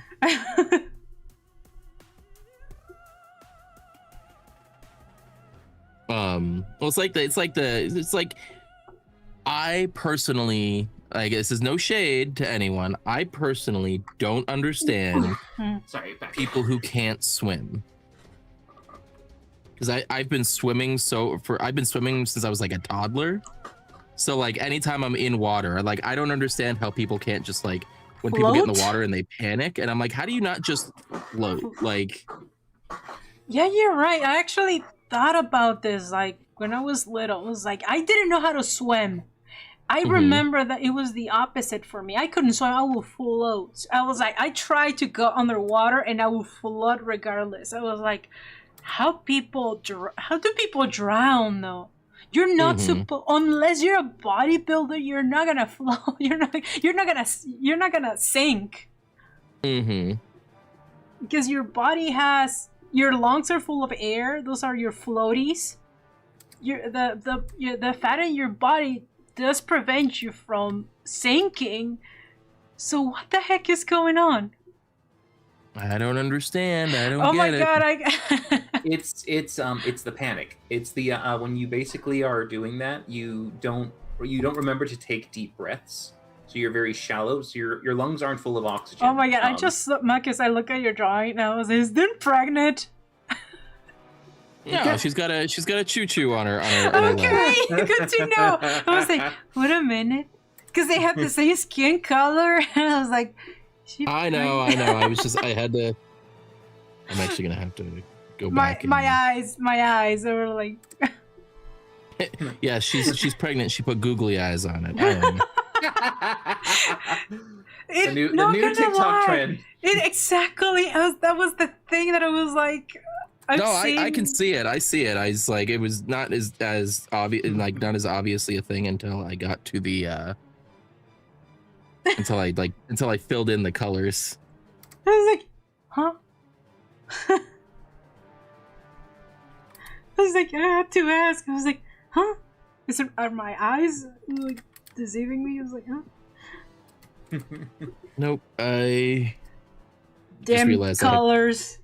I want to give the slime transparency, so I had to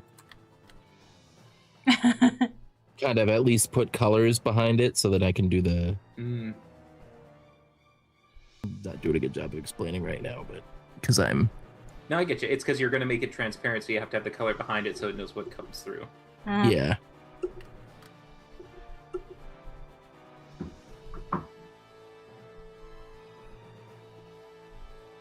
Method behind the madness. Usually more madness than method, but yes.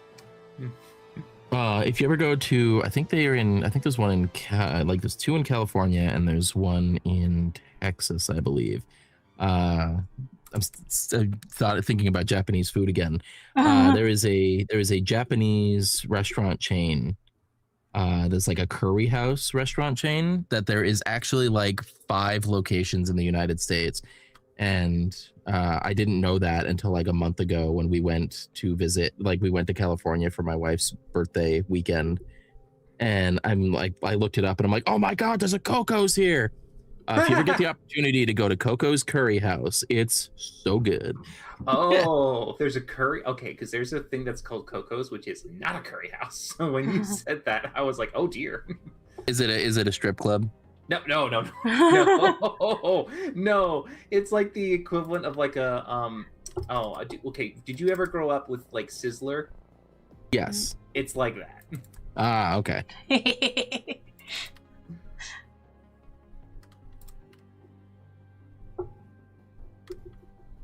We're like logic. We know where you're going now. Like no.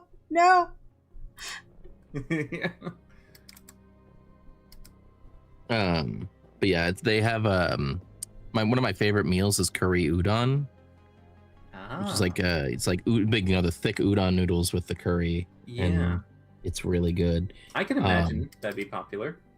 It's so good. But when I went to Japan last year, they had a special like temporary ingredient on their menu. It was a fried egg, but it was I'm trying to think of like exactly how to describe it. It's like they took the egg that was like over easy and then breaded it and fried it, and it was like it was cooked, but like the yolk was still like chewy, like still like gooey and delicious. Yeah. And when I went there like a month ago, I went there and I'm like, do you still have the fried egg? And they're like, no. And I'm like, no. You made so upset. You blew it up. Yeah. Yes. You blew it all to hell.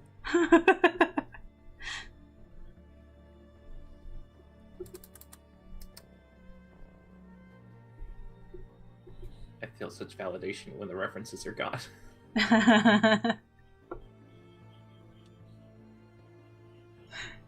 I can't eat egg yolk. It's too rich for me. You know, I used to be like that too, but now I don't mind it. Yeah, I only ever liked scrambled eggs until I went camping one time and they made like so I technically like over medium eggs where like the whites are totally cooked but the yolk is still runny. Yep. Oh, it's like Sunnyside? Yeah. Sunnyside style? Yeah, I freaking love those. Yeah, for you, it's like it's poached egg. That's what you probably like the most. Mm-hmm. Cut it into it, let the yolk become a sauce. Yeah, and then I usually like eat around the entire yolk and then I'll pop the whole yolk into my mouth in one go. And if it breaks halfway through, I mop it up with the toast. Oh yes. Did you know that in the UK they called that kind of breakfast? It was like they called them soldiers, something soldiers, because they basically would cut the toast into little strips, and you would dip them into the yolk. And it was, oh gosh, what's the term? It's because it's like my homeboy, like, my rotten soldier. I'm not sure. Let's see. Dippy eggs and soldiers. I guess that's it's just the dippy eggs. You crazy British. So yeah, you had the dippy egg and your soldiers were your toast, and you would just dip the little strips. Interesting. Let's see. I kind of did this backwards, so I kind of unshrimp your backs, guys. Unshrimp yourselves. Oh God. Oh, it took me a while to understand what you said. I was like, oh no, I get it. Hunched over. I see what you were doing. Unshrimp yourselves, guys. Well, I recently just did a walk around, so I'm good. Big stretch. Bit of a walkabout. Big stretch. But yes, oh my God, the stretches. So don't give any don't say any details because you guys are privy to information that I haven't given anyone else. But do you remember that one side project I was talking about in the sounding board room a little while back? Yes. So I've actually decided I'm going to turn that into a written project. Oh, okay. Yeah. Rather, because I realize I'm like I can use it as an opportunity to like give myself a break from drawing. But still allow myself to be creative because I'm trying to avoid the burnout. Yeah. Like the art burnout. So I'm like, I'm gonna start a written project. I've been doing, kind of getting everything in a row to get that started. I mean, go for it, and then you can decide later on if you want to draw it. Because that's what my story was. I was like writing it first. That's why I don't have a lot of drawings of my characters out there, because I was writing it. I was thinking, I could probably make a book. I was inspired by Aragon books. Oh, yes. Oh, the Aragon? Yeah, Aragon. Yeah. I watched the movie first, and I liked it. And then I was like, I want to read the book. And then I started hating the movie. Yeah. Yes. All right. Cool. As long as you still hate the movie, we're good. I mean, if you watch the movie and don't think about the book, it's a decent movie. But I was gonna say, it did one thing right. Yeah, I watched the movie first, and then I read the book later. That's why I'm telling you. If the movie, it's okay by itself. But if you read the book, then you're like, there is no absolutely way that there's gonna be a second movie. Yeah, it's like and then the third, and then the second book came out, Eldest, and then Brisinger came out, and I was like, oh my god! And then I was like, they fucked up the movie so bad. Literally turning around to look at my three. I have all three of the books like behind me on my bookshelf. Oh, you're an Aragon. You're an Aragon fan. Oh, I'm an Aragon fan. Yeah, I basically have like my whole office wall behind me is a bookshelf. That reminds me. I'm sorry. I just remember that we went to a secondhand store, to a Savers. Those stores. I went to a Savers in Vegas like 2 years ago with my sister, and then we were trying to get the books because I wanted her to get into the books. I read the books because I got them from the school library, so I wanted to get the books for her. So I found a few copies from Aragon, Eldest, and Riesinger. And I was like, oh, that's pretty cool. So I took the books with me, and then when we get home, we realized that one of the books, the Aragon, the blue book, was signed. Oh, hell yeah. Was signed. By Christopher Paolini? Paolini, yes. By Christopher Paolini. Awesome. I was like, there's absolutely no way. I took a picture and tried to Google it to make sure that was the signature, and it is. Yeah, there you go. It was signed. That's awesome. I was like, what are the chances? I had to bring this up. It was freaking signed. I still can't believe it. That's cool. Yeah, my sister has the book. Because my sister has a book, but I still can't believe it. Epic find, absolutely. It's like I always when I hear stories, on TV where they found this, they find back. I was like, nonsense. Then I found a book from Aragon signed by Christopher Paolini. I was like, oh my god. Those are the moments you'll live for, where it's like, oh you my find god, the treasures. yes. Absolutely. It was like, we didn't know it was signed until later, because the books have the map of the world. Yeah. So we were like looking at that, and that's when we saw the signature. It was like, oh my god. That's so cool. I've only got a couple of signed books, because I have one of the Iron Druid Chronicles signed. There's another book. Did you know? From Mortag? There's another book. Oh yeah, the Mortag book. The Mortal book. I haven't been able to read it. I don't have a physical copy of it, but I do have I think I have the audiobook for it. So yeah, big fantasy nerd, but I normally don't read books, but those are the ones that stuck with me. I remember in high school, I was trying to get through Eldest, and Eldest, I think it's the thickest book. Oh, Eldest is the thickest one, I believe. Yeah, I think Eldest is the thickest book. Freaking Bible. Not even the Bible was that thick, and people were like, "You're reading that?" They thought I was a bookworm. I was like, not at all. There's a book series I really like called The Wandering Inn. I don't know if I've talked about it with. Yeah. The one with the cat nipple piercing thingy. With the what? Oh no, that one's Dungeon Crawler Carl. Oh, okay. Yeah. That one's getting a show on Peacock soon. So. Hey. The nipple piercing for the cat. Yep. They actually the latest. We went to a what's the word for it? Crap. Went to a spa day on Sunday. It was a part of my wife's birthday present, and we were sitting by the pool, and she was reading a book, and I was like writing down notes, which is what I usually do, is like write down like story ideas and stuff like that. But I was also listening to the latest Dungeon Crawler Carl book. Sorry, my niece is in the room. No problem. Oh my god. Say hi. Hi, niece. Say hi. Hi.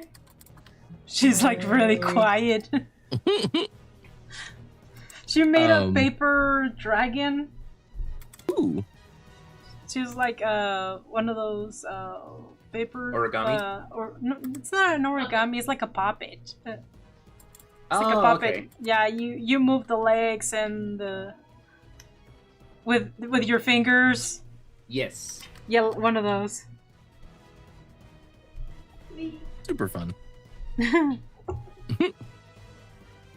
I was more of a clay person. I play a lot with clay. Oh yeah. I used to make my dolls out of clay and then play with those and get upset if I dropped them and got dirty. Mm-hmm. I know. I got silly putty stuck in my hair when I was a kid. So yeah. A what? Silly putty. I got silly putty stuck in my hair as a kid. So. Oh. I avoid clay. Oh, I love clay. I know it's not the same thing, but. Close enough consistency. Yeah, close enough. What was I saying? In the book. Oh yeah. Well, so I was listening to the latest Dungeon Crawler Carl book came out like on I think it's today. I think it was last Monday it came out, and I was finishing it up while we were sitting by the pool, and I was my wife was getting really upset with me because every like 5 minutes I'd be like, oh, no, oh my god, no way, because it was like, and she's like, would you shut up? I mean, come on, those are it's a good book, right? Come on, I mean, you gotta like love those moments. If a book makes you gasp out loud, then yeah, it's a good book. Yeah. It's like it's so much rarer than when you have it in the movies kind of thing. So it's just like, if you can get that from a book, oh. Yeah, I was just terrified they were going to kill off characters that I liked. Yeah. The reason why my freaking story is not a book is because I was like, you know what? I'm an artist. I'm more of a visual artist. I'm not a writer. Words don't come to me that easily. Oh, yeah. They just don't. So my degree is literally in creative writing. Like, I need to do more with it. Okay. I spent money and years. I wish I'd gone into visual stuff, but my parents wanted me to get an English degree because that would have been job security in case I ever wanted to teach or something like that. And they never watched Avenue Q. Mm-hmm. It's, what do you do with a degree in English? Nothing. That's literally the first song. It's just like out of college with a degree in English. Mm-hmm. I worked at a tech company and for 9 years and then got laid off, and now I work for myself. Yeah. Mm. I mean, getting laid off was probably the best thing that could have happened to me. Wait, that's good. That's good. Because it pushed me to go full time. Uh-huh. Art. Nice.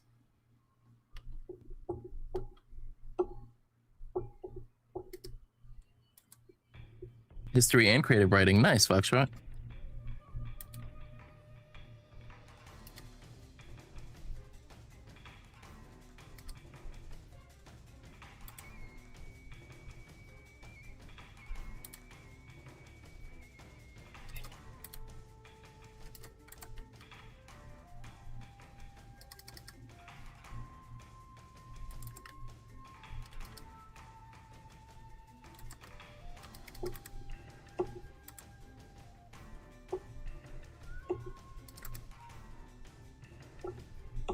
Well, yeah, Marcus, what inspired you to, make your comic?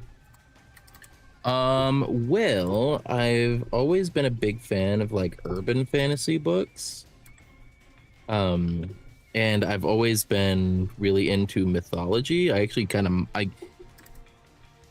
I took enough classes that I basically minored in mythology when I was in college. Nice. I don't know if are minors supposed to be official, like is it on your transcript? So it's not on mine because I didn't apply for it. I didn't apply for it. I just did the creative writing degree. But I took enough classes that I could have. I minored in like world mythology and stuff. So I've always had been big into mythology. Love it. And I don't know, I started creating characters based off of like the Jotuns and in mythology like that. And starting the comic I actually started doing the videos on like TikTok first. Oh. And the reason I started doing that was actually out of spite, because I tried to join like an artist collective, like an online artist group, that a couple other artist friends of mine had joined. Well, I would say that they were my friends, but I don't think they actually were, because like the best way to get into the group is you have to apply and you have to meet like a minimum standard of skill to get into the group. So because it was like, it was supposed to be like an art group where they would like go and like they teach each other different skills and like anyway, it was supposed to be like an art collective to help him mutually improve each other's art. And I applied and they immediately like rejected me. Like I think they rejected me. I spent like a year like practicing and learning and drawing and improving my stuff, and then I applied again, and then they immediately rejected me again. And I'm like, I found out that like you could get in with like if you had like friends in the group, you had a higher chance of getting approved. And I'm like, oh, these people who I think are my friends who are already in the group don't actually like me. So because otherwise they would have spoken up or given said something, me said something or put in a good word for me. So I said, screw you, I'm gonna go do my own thing. What's this new TikTok thing that everyone's all up about? Oh, I could do animations for this. I guess I'll do some animations for this. So I just started making animatics. Nice. Using the characters, and the animatics got popular, so I started adding more characters as I found different audios that I liked, and then it just turned into I could build a story around this. And I think I started my videos out of spite too. Spite is like the desire to prove someone wrong is like, spite is such a powerful motivator. I for some reason just wanted to imagine your little friends group is then represented by the critic from Ratatouille, where he's just like, how could he be popular? Exactly. Yeah, so basically someone told me that I wasn't good enough, and I'm like, fuck you. Oh, fuck. And now I'm bigger than most of the artists that were in that group, so fuck you. Yeah. Yeah. Fuck them.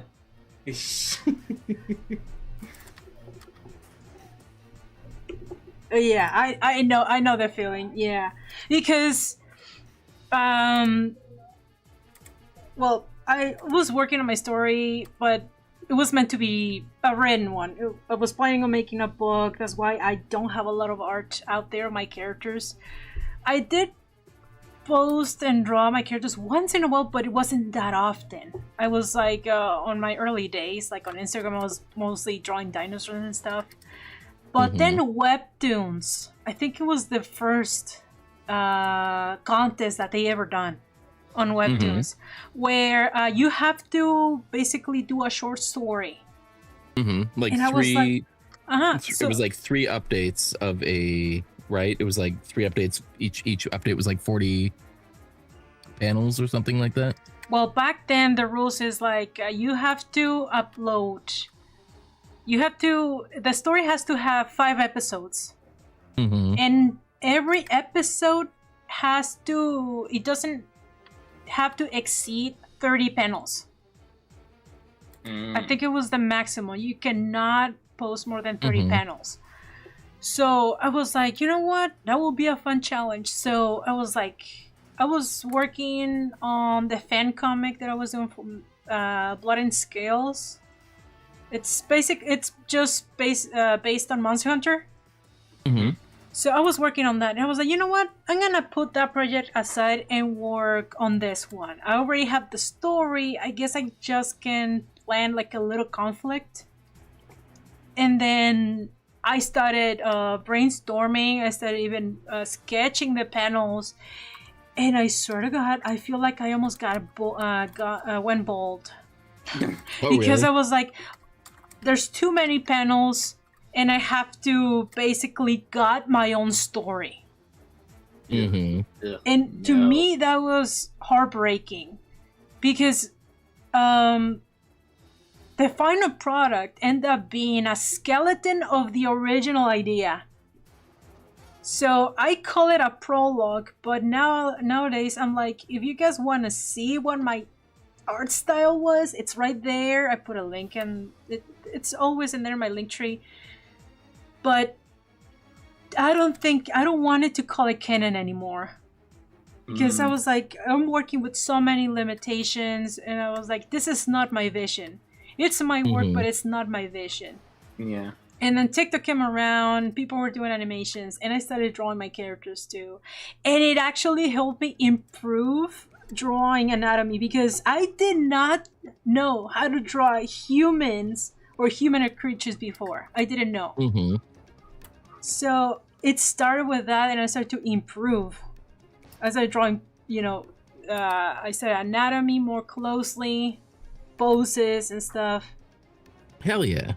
Nice. So yeah, I was like, I don't have to be afraid. I mean, like, all the videos are like crude sketches.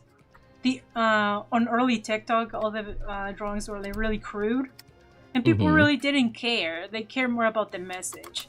So that gave me more confidence to just get the drawing out, and not to focus on, oh my god, it's too ugly and people are not gonna care. Hell yeah. So I just kept doing that. I remember when I was posting on Instagram, every time, because I was drawing dinosaurs, every time I was drawing my characters, I was losing followers. Really? Yeah, I was losing followers. People did not care for my characters. And that really bummed me out. So I was like, and I abandoned. So I decided to abandon Instagram. I didn't delete it. I kind of just abandoned it and went and moved to TikTok. And I was like, if I'm gonna draw my characters, that's all what I'm gonna do. Like, fuck our appealing to the fan masses. art. It was like, I'm done appealing to everybody. I'm gonna do whatever I want. So that's what I started doing, just working on my characters. And if I did some fan art, it was just 1 or 2 videos. Because I was tired of, if I posted one fan art, people would be like, oh, now draw this other character. I was like, no, how about you do it? Yeah, I don't do a lot of fan art at all. Because not for any, like, I just don't think I'm drawing. I like when I draw the characters, I'm like, this doesn't look anything like how I wanted the character to look, or like, I don't know. I don't know. I'm too hard on myself with fan art. No, I'm just like, if I post fan art, then that and attracts the particular fandom, and then they expect you to keep doing it. So I was like, that is not the kind of followers that I want.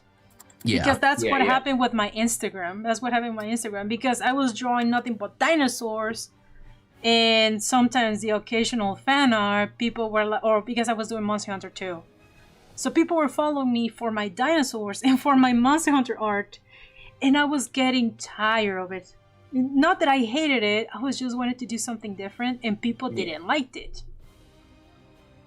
So I didn't go back to Instagram until like a year ago, because people were reposting my videos on Instagram.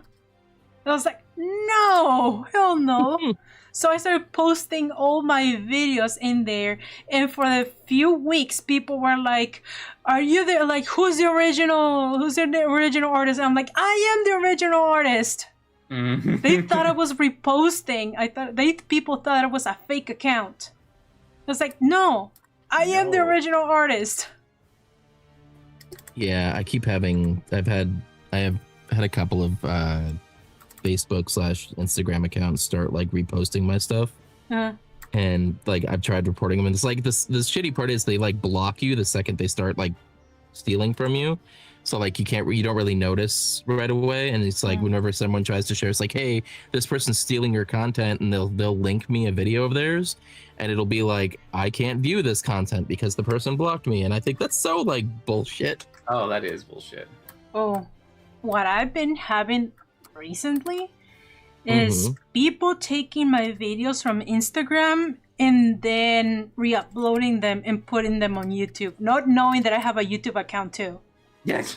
So they take my videos from Instagram and they take the ones that are in English, and then they put their voice on top of it, and then they re-upload it on YouTube, not knowing that I have a YouTube account. And because I uploaded it on YouTube first, I get to say if I want to place a copyright strike.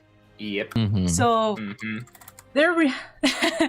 yesterday, this person re-uploaded my video, and I went to their YouTube page, and in the description says, "Do not re-upload my videos." And I'm like, excuse you?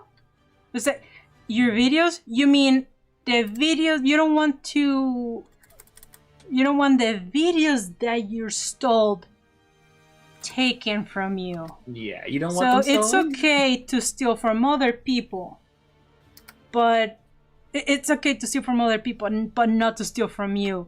What is the logic? Yeah. So I go there and comment to the video that they stole from me. Hey, you do not have permission. Please delete this video. That's it. Just remove this video. I kid you not. 30 minutes later, the video is gone. Yeah. No apology, no nothing. And I'm like, I don't care for the apology. It's fine. I would rather pretend like this never happened. But the goal that this person has. Yeah. And they like, do not re-upload my content. I was like, the content that you stole? These guys are terrified of a copyright strike. They are terrified.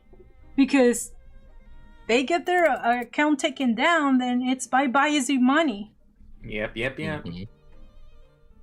Yeah, I had people defending them. They were like, "Oh, but if it wasn't from them, I would know about your account." And I was like, "But they took my video without permission, regardless. I don't care. They're making money with my work." It's like they don't see that. I feel like we live in a society where people are glorifying the voice actors way too much. I mean, what do you mean? I mean, when they're thinking of a character, when people think of a character, what's the first thing they think about? Yeah. They think about the voice actor. They Yeah. always think about the voice actor. They think of the character design, how hot they look and how hot it sounds, and then how hot the voice actor sounds. But they don't think who designed the character. They don't think about the artist. They don't think about the creator or the people behind the show. They just care about the voice actor. Mm-hmm. This is something that I came to realize. So how many times have you seen the original artists, the artists that work on the shows in conventions? You normally will see their art being sold, but you're not gonna see them being, seated next to the voice actor. Yeah. Yeah. It is kind of a thing where it's like, it's essentially the whole, you're an entertainer in the public space of being able to perform. Like, how well can the artist, the introverts typically, how well can you answer questions? Can you good, well, it hits so stupidly superficial at times, but. I think it's also along the fact that, like, with an animated show specifically, unless it's like a fully indie production where it's like one person doing the whole thing, it's like the character isn't just one artist. It's like there are people who had them during some scenes. There's the initial like designer, and then like the I think the biggest point of connection for the character to the fan is, unfortunately, is for better or for worse, gonna be the voice actor. Yeah, that's what I'm trying to say. People don't think they see the character design and they see the voice actor, because the voice is what brings the character to life, basically. But the voice, but the artist behind the animation, behind the freaking, I was like, what about them?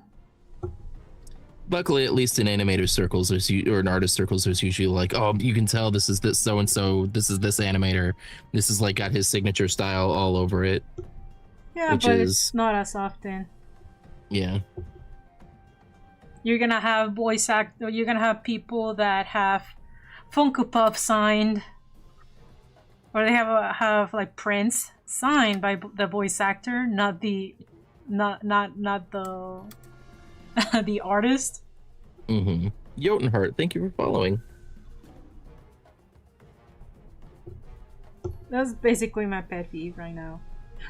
Yeah. People are just taking videos from other people, putting their voice on top of it, and call it their content.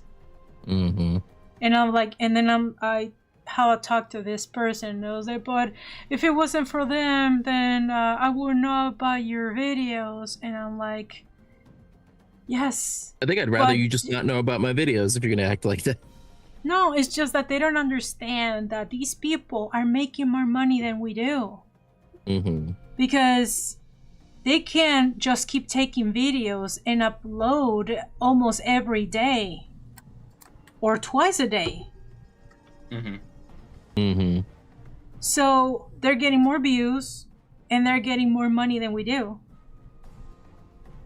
And I'm like, it would be nice. You know what? It would be nice if they could give us some pennies just for like, hey, thank you for your work, and that's it. But no, they're not doing that.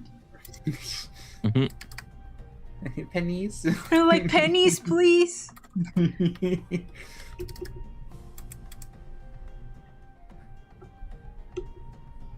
Like, to make us feel a little bit more appreciated, please. Yeah. Since you're taking our work without permission. It would be nice. Yeah, content to user.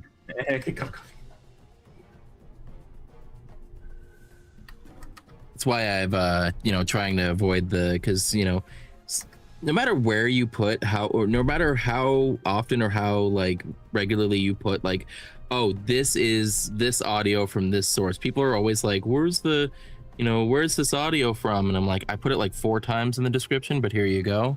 Yeah. I've started just like adding a black bar at the bottom of all my videos that like it's got my signature, it's got my username at the bottom, and I've also put like on the opposite side, I've started putting audio by this audio from this person to help mitigate that. Yeah. I just don't do it. I'm done making other people happy.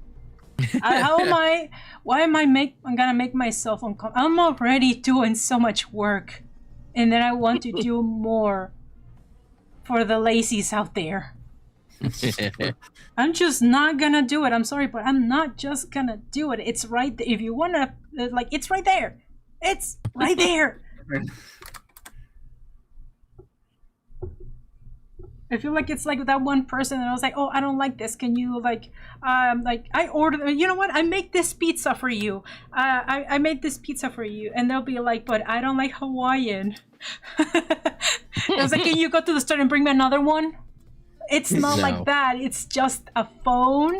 You can swipe. It's right there. You're not going to the store or anything. I'm not asking you to go to another state or something. I'm not even asking you to get up and get the remote control, because those were the days where you have like, you want to change the channel, you have to get up and press the button manually if you don't have the remote control.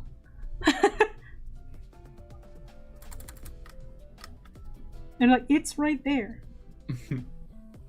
Man, I just looked up at your guys' art. I'm like, wow, I'm kind of really half-assing it today, aren't I, compared to the rest of you guys? Oh no, I'm like, I'm probably not gonna be able to paint it. I'm leaving it as pretty basic. I'm not going too crazy. Yeah. Oh, pretty basic, not too crazy. Look at that freaking thing. I know. I'm like looking at it. It was like, god damn it, that looks like it belongs in a freaking manga It looks like panel. it belongs in the art book for the game. I'm just saying, like. Yeah, same. Or the freaking manga. Well, that's why I said, when you said manga, I was like, oh, there's a manga? Ooh. And I'm like, I'm going to go with manga style. Ocarina, I mean, not, well, Ocarina, but Majora's Mask has his manga too. Yeah, I was going to say, like, I mean, if she said they all have a manga, I'm just like, oh man. They all, that's yeah. so, cool. So I was like, if it belongs there, oh man.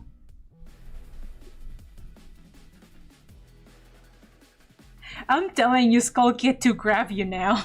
Yeah.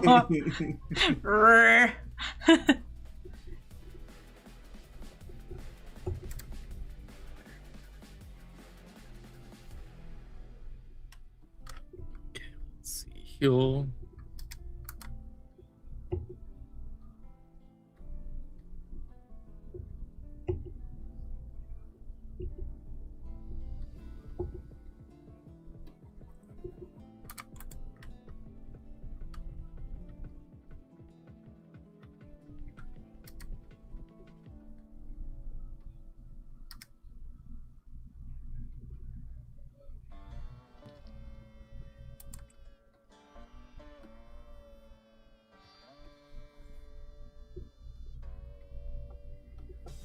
Hey.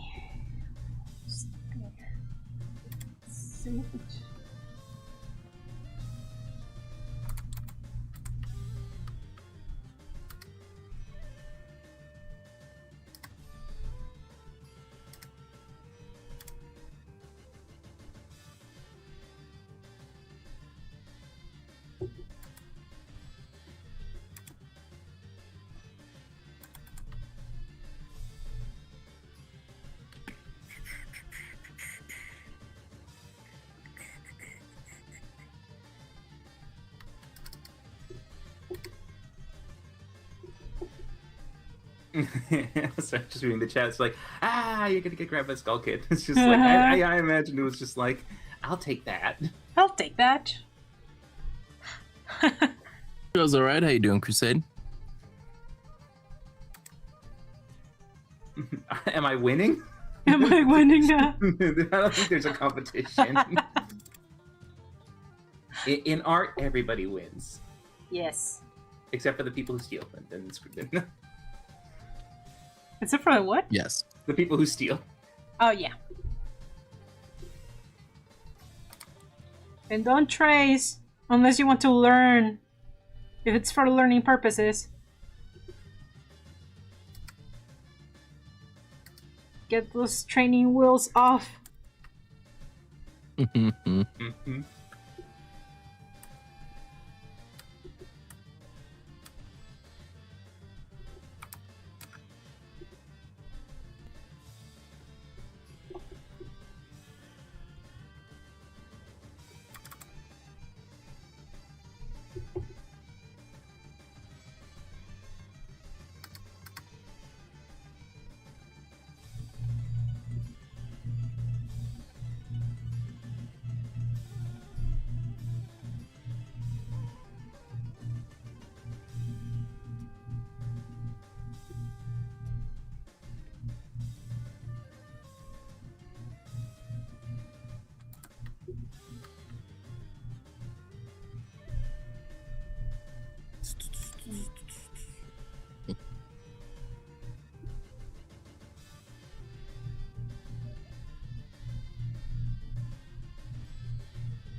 Villager sound. Oh, okay, yes, yeah, Minecraft villagers.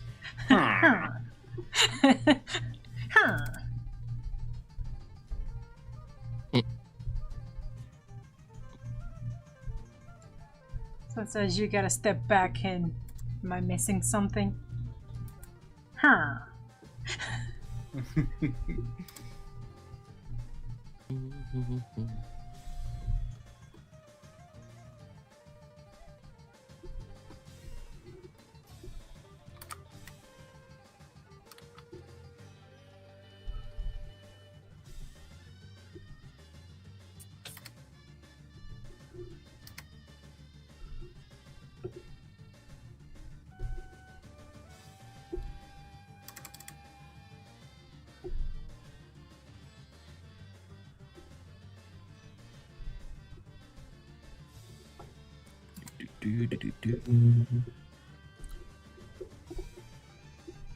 My wrist loses HP during art. Yeah, that's fair.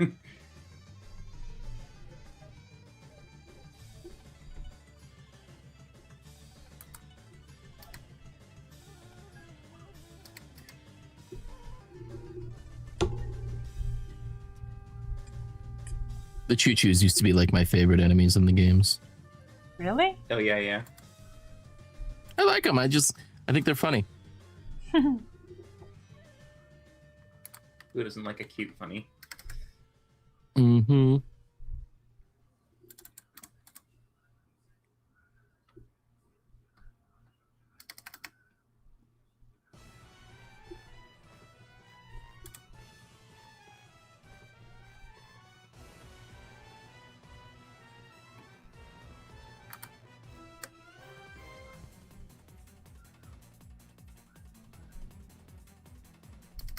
I have become egg.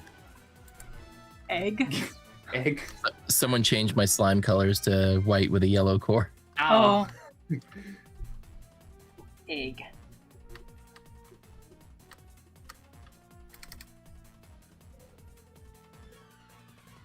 And this guy has 2 dark colors. Damn it. The color too dark. Need another reference. Just for the colors.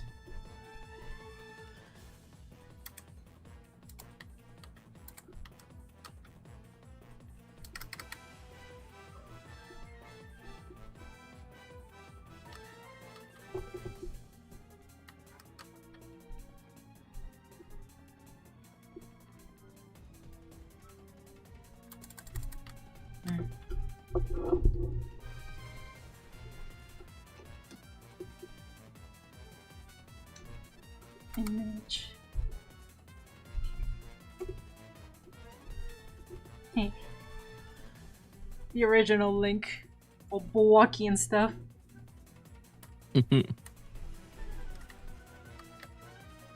Looking sharp.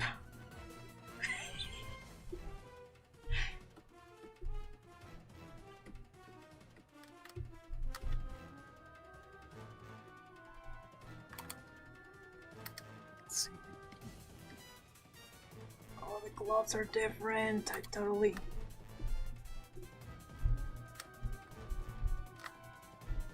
I'm gonna adjust that. Alright, I think that's a good black and white monochromatic setup for him. I hate you. No, it looks great. That looks great! I love it! Ah, I love it! Oh, I love the warmth of the slimes on yours. I'm looking at your now. Like their faces with the eyes. Oh, and there we go. We get some color on that one for Lycan. I was like, that serious face. It's just like, it's just like swinging this, nothing. It's like, hardly a sweat. I've only played through Breath of the Wild and TOTK. Which one's TOTK? Tears of the Kingdom. Down. Yes, thank you. New gen. Yeah, no, but it's still cool that actually people can still enjoy the game so much. It's like it's being able to kind of like keep it alive and growing. Agree. I find it funny that like the blue slimes. Oh. And the blue choo-choos in. My sister just brought me lunch. Nice. Thank you. Oh man, I need to put it aside. I find it really funny that the blue choo-choos in the original games used to be electrified, but now in like Breath of the Wild and Tears of the Kingdom, they're yellow ones. The yellow ones are the electrified. Well, I mean, the yellow ones also used to be electrified. Like the blue and yellows used to be like more dangerous, and the green used to be the like the standard choo-choo that you just had to hit a bunch of times. But now in the Breath of the Wild and Tears of the Kingdom, the blue choo-choos are actually the standard ones. Throw you for like a loop there. Yeah, just a little bit.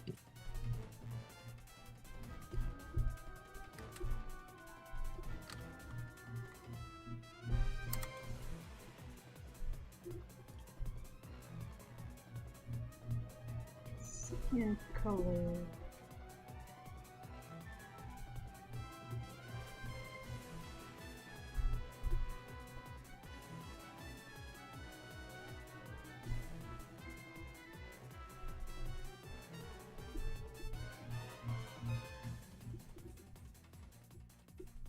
That's pretty much it.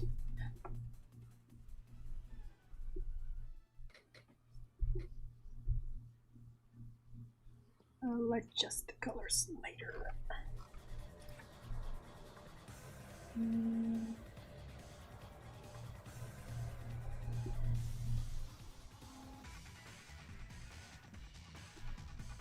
Oh, I hate that rule.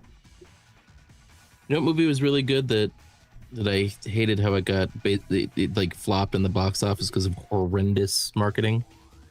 Which movie? Transformers 1. Oh. The animated one that came out like last year. Yeah. It was really good. And I rewatched it the other day, and I'm like, this movie was so good, and the marketing made it look like it was like a haha funny kids movie. This is for like the 5-year-olds. And then you like actually watch the movie. It's like, oh, this is actually like probably the best Transformers movie since. I've been like, wanting to watch it. I keep forgetting that it exists. That's the unfortunate fact that a lot of people are doing. A lot of people like wrote it off because it just looked dumb. The marketing was bad. That's sad when that happens. It's like when they focus way too much on the dumb comedy in the trailer, and you're like, oh, that's not a movie that I'm interested in seeing at all.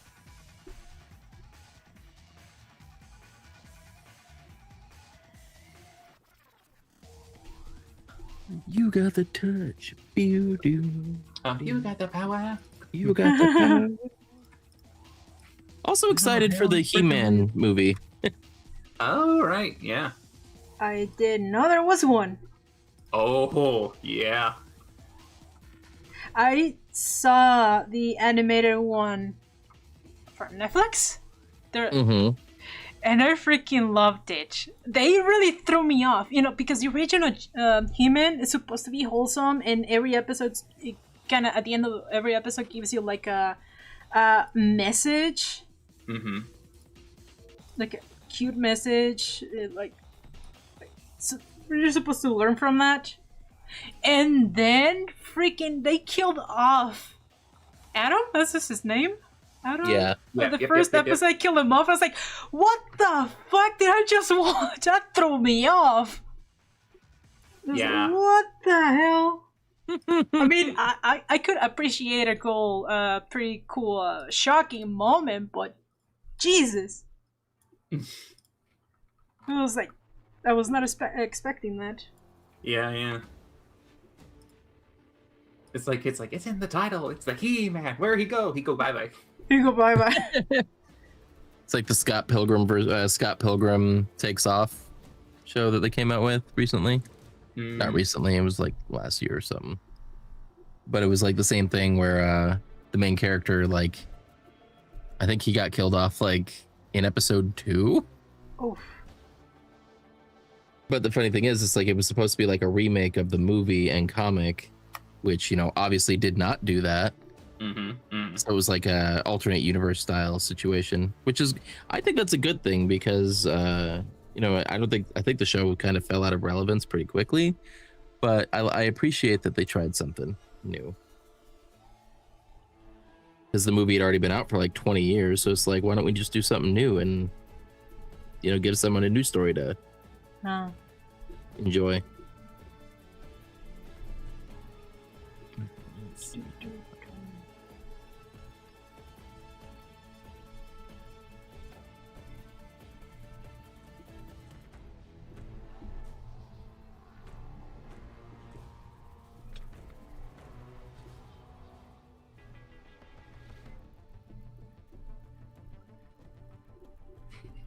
All right, I can't just have them sitting in a void. Let's do something about that.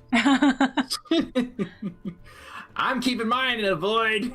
Big black void. Yours looks like it belongs in the void. It belongs there. Stay That's there. The last thing. Yeah, stay there. That's the last thing you see before you die. Yeah. It belongs there. No questions asked. You're you're done. Don't touch it. Don't touch it. It's perfect the way it is. Yeah. That is the kind of the one thing sometimes you're just like, should I touch it? It's like, leave it alone. No, leave it alone. No more. Leave it alone. It's perfect the way it is.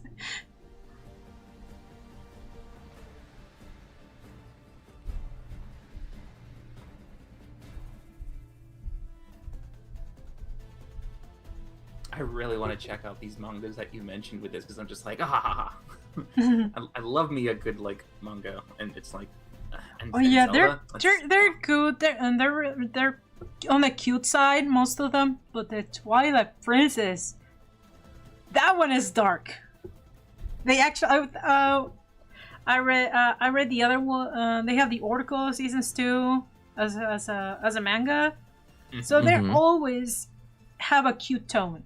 All of them have a cute tone, and I was like, I wonder how they're gonna carry this stone, to Twilight Princess. Like, whoa, no, they actually did went dark on that. I was like, okay, they really surprised me. Like shit. Kind of like they did with He-Man. You were expecting something wholesome, and then nope. It's like like the Pokemon manga. That's like way more brutal than you expect it to be. Oh. I forgot about that. Oh yeah, like there was like someone there's always that famous panel when people are when people like bring it up. It's like Koga, the remember the ninja gym leader? He had an Arbok, and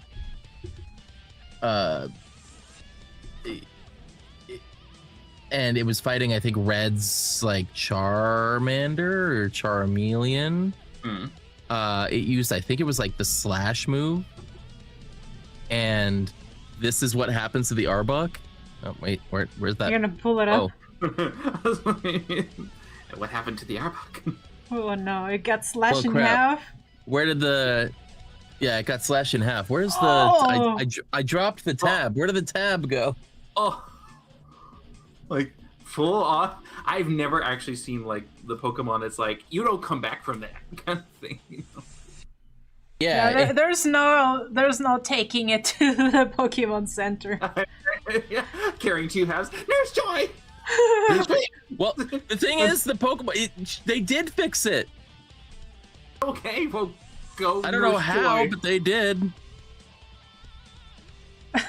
I always wondered why they did that in the anime, where it's just like, it's Officer Judy and Nurse Joy, and every single one of them is Judy, Joy, and it's just like... And they're all related. Yeah. This one. Oh, that's... Oh my god, it's not even like the fucking, like, lower body, that is like the head. Like yeah. Like it has bones and like has cartoon meat. But this was a funny thing. You ever see that Arbok got sorrowed? Right? Have you ever seen an Arbok go up against a Fearow? or not Arbok, but Poliwhirl go against Saphiro? No. Oh! I've been impaled.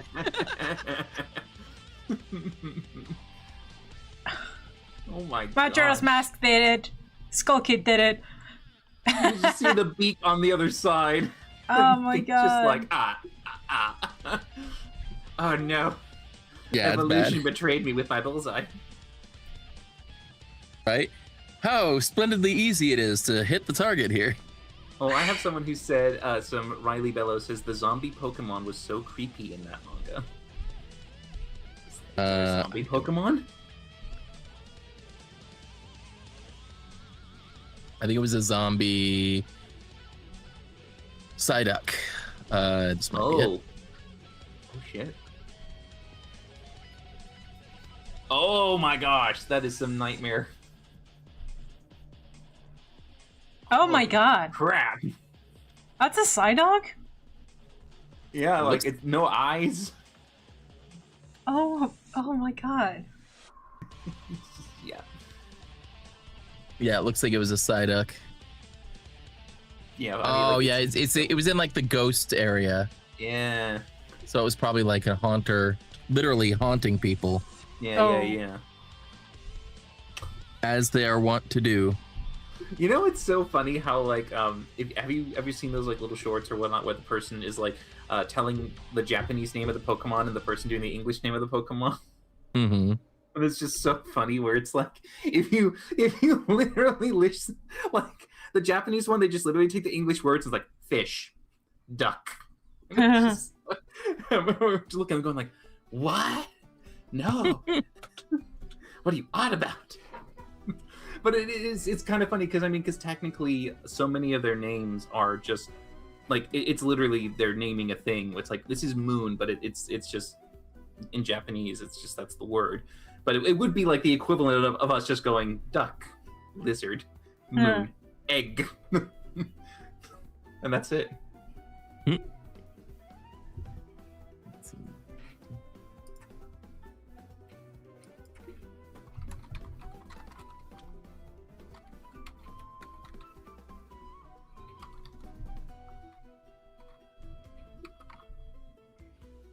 Why did I do this to myself? This is so stupid.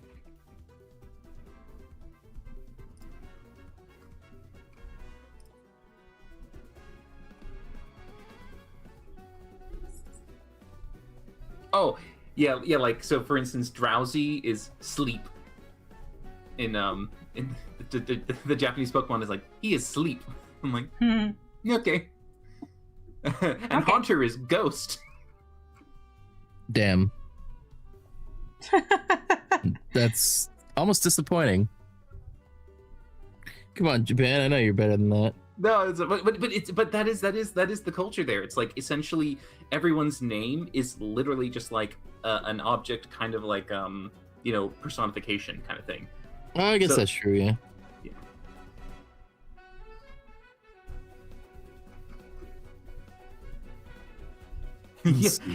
Yeah. Charmeleon is Lizardo, and Charizard is Lizardon. It's like, okay. I guess they really liked how the English sounded for them. The English language. To them could be very exotic. Well, it's like the fact I feel like I said this last time. How in Japan there's like a huge like fan following of King of the Hill. Yes, really? Yes, you mentioned that. Yes, I mentioned it last time, and they have arguments over whether the subbed or dubbed version of King of the Hill is better. Which is great. It's just like it lives on in there. It's too. Because Hank visits Japan because he has a half brother who's Japanese. Mm-hmm. Or maybe not Japanese. He could be Korean. No, he's Japanese. He is Japanese? Yep. Okay.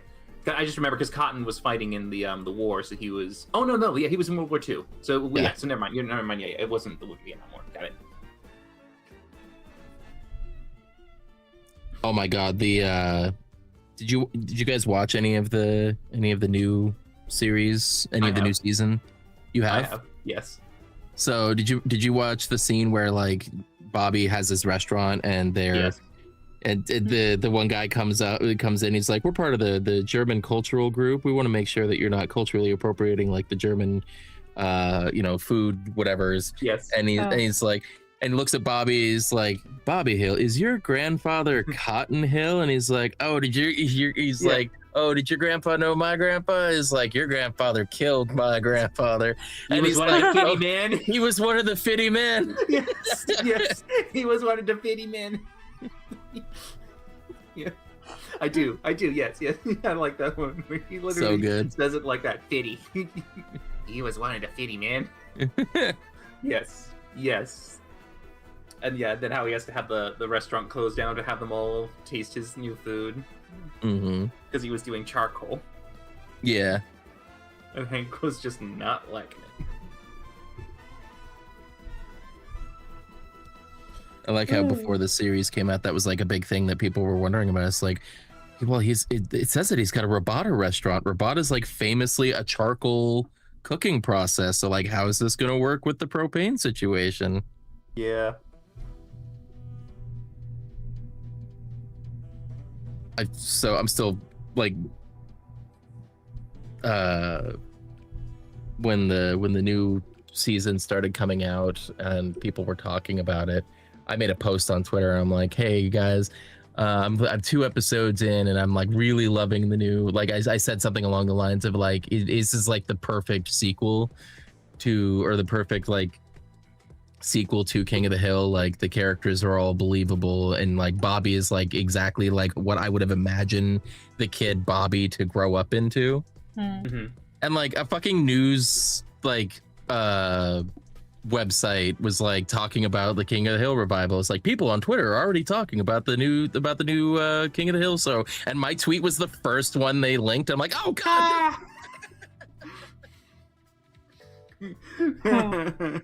Little, he's like, hey, I know who that is. Because I was like, oh, what was it? It was like, I can't remember. It was it was a pretty big website too. Like I can't remember which website was like wrote the article. Because I saw it and I'm like, oh, cool. They're talking about the new series. And I'm scrolling through the article and I'm like, wait a second. I'm liking the Twilight colors, by the way. There, Lycan. Oh, thank you. I love those hues. I like how it looks like it's radiating from the sword almost. Yeah. I'm putting a flat, that's a multiply layer on top. Oh. So nice. The colors don't look too flat. Yeah. Give them a little harmony between them all. Yeah. I like it a lot. Oh, so that really does. That's nice. So to darken it a little bit. But now I want to make the sword glow. Thank you for the idea. You put it in my brain. Now I want it. I want my glow sword. I want my glowing sword.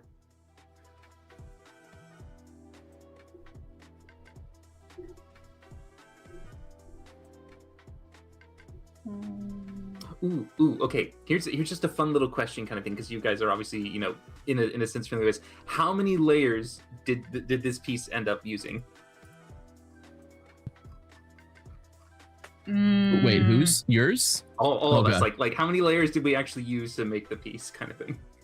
Oh god, I used more than last time. I think I use when I'm doing colors, I like to keep every single color in a different layer. That way I can just go back and change it if I want to. Just like a habit of mine. But when I'm doing like just black and white, it's mostly 2 layers of 2 sketches, 1 line art, and the gray could be just 1 or 2 layers. So 4 layers maybe? 34. What? Oh, yeah. By the way, I merged and deleted some of these. I'm currently sitting at 36. Yeah, it wasn't intentional. It was more along the lines as like, oh, I want this to be behind this. And I was just kind of adding them as I went. And like, I'm sure like a lot of these like layers are redundant. Mm-hmm. Yeah.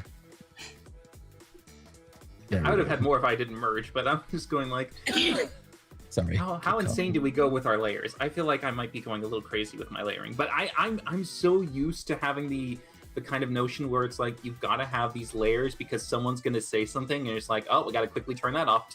There we go. Oh, you don't like the blue? Okay, that's layer number 89.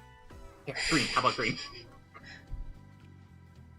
Mostly because I wanted to separate the eyes and everything, so I just wanted to give these slimes transparency. Mm-hmm. The choo-choos. Great name. Let's see here.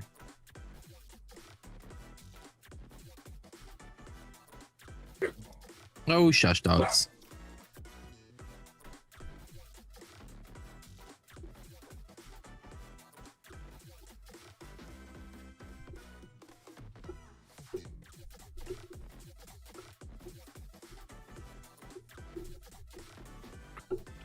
Thank you, Crusade. So good. I love how you got the pose right there with the angle and the twist of his arm. Just that perfect little arch at the back and then the leg brace. Oh, for that, I like to imagine myself twisting my back to remember where the spine rotates. Mm-hmm. I need to remind myself that, because sometimes when I do the sketch, I got the right pose, but when I'm doing the line, I keep forgetting about that detail, and I end up with a flat pose. I was like, I will need to remember myself that he's twisting. He is twisting. Yeah. Like, do not lose that. But it's so fantastic, and I know it's a tiny detail, but I love the boot. His right, our left. Oh. I love that boot. I mean, just the it looks like a perfect 3D foot and feet sometimes. Oh my god, they can be such a pain to try and get them to fit. The fit. I struggle more with the hands. I'm still struggling with the hands more. With the feet, I like to think of them as blocks. Oh yeah, absolutely. I like to think of them as blocks. Do not try to complicate it too much. Mm-hmm. But I gotta remember that where the toes bend, so you can actually do a convincing pose. I was like, oh yeah, because this heel is right here, and he is standing on his toes. Yeah. What were you saying, Marcus? Crusade was asking Lycan if she ever found somewhere to put those Nerf guns. Oh, no, I don't have the space to get Nerf guns. I always wanted to get Nerf guns when I was little, but no, I got Barbies.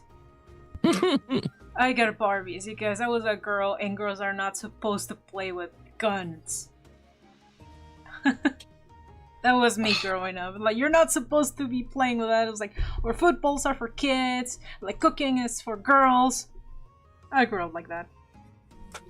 I remember when I was a young warthog, I went to Chicago with my mom and sister, and we went to the American Girl doll store in Chicago, and my sister got like a brand new American Girl doll with like a bunch of accessories and everything like that. We spent like 4 hours there, and then I'm like, well, Mom, can I get anything? And I wound up getting like 2 comic books from a comic book store. And I'm like, looking back on it, I'm like, I think I got screwed here. I was like, American Girl dolls are expensive as shit. Yeah, they are. Looking back on it, and I'm like they spent like $300 on my sister and like $15 on me, and I'm like, this is why I have therapy issues. And they didn't appreciate the cheap child until later. Oh man.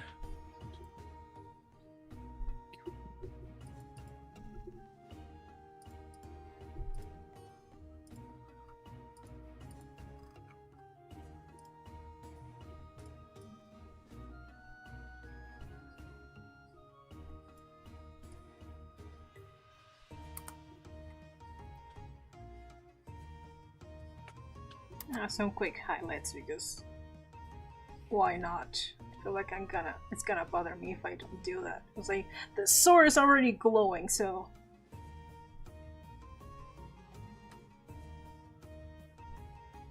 it's gonna kill me if I don't do something. You need a backlight.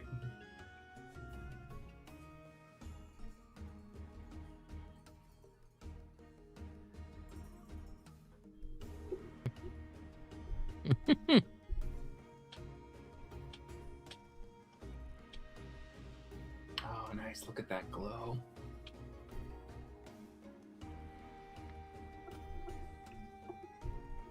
I mean, I literally also got sucked into the glow from one of the previous ones that I did, the video I just posted. Because when it was one of the scenes, and I was just like, the glow is badass. I gotta have my glow. And I'll just pull it up real quick so you can see, because it was like when I was able to do it, just like, yes, you badass. There he is with his back glow. Oh yeah, it's damn, just that looks good. It's just that. I know, it's just like, I need that little. My glow. At the end. Yeah. I really was like, it's just not the same without it. Yeah.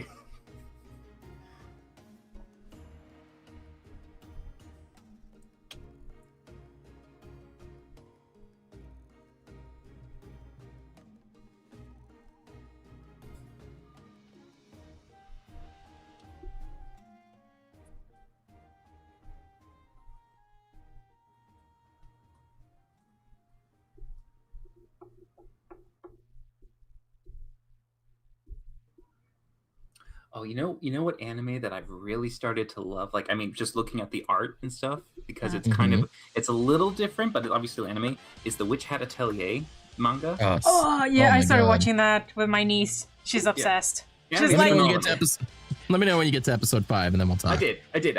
Oh, it's so good. It is. It is. Yeah, they sync the I'm music free to let so it well. out. Don't want to. I didn't want to spoil anything, but holy hell! Oh my god, yeah. No, yeah, just that, like, the build-up was like, boom, and it just hits, you're just like, oh! Oh my god! It's like they cut the music. Yeah. Oh, yeah, it's just too perfect. Yeah, the build, I love it. Oh, The dramatic pause. Yes. Yes.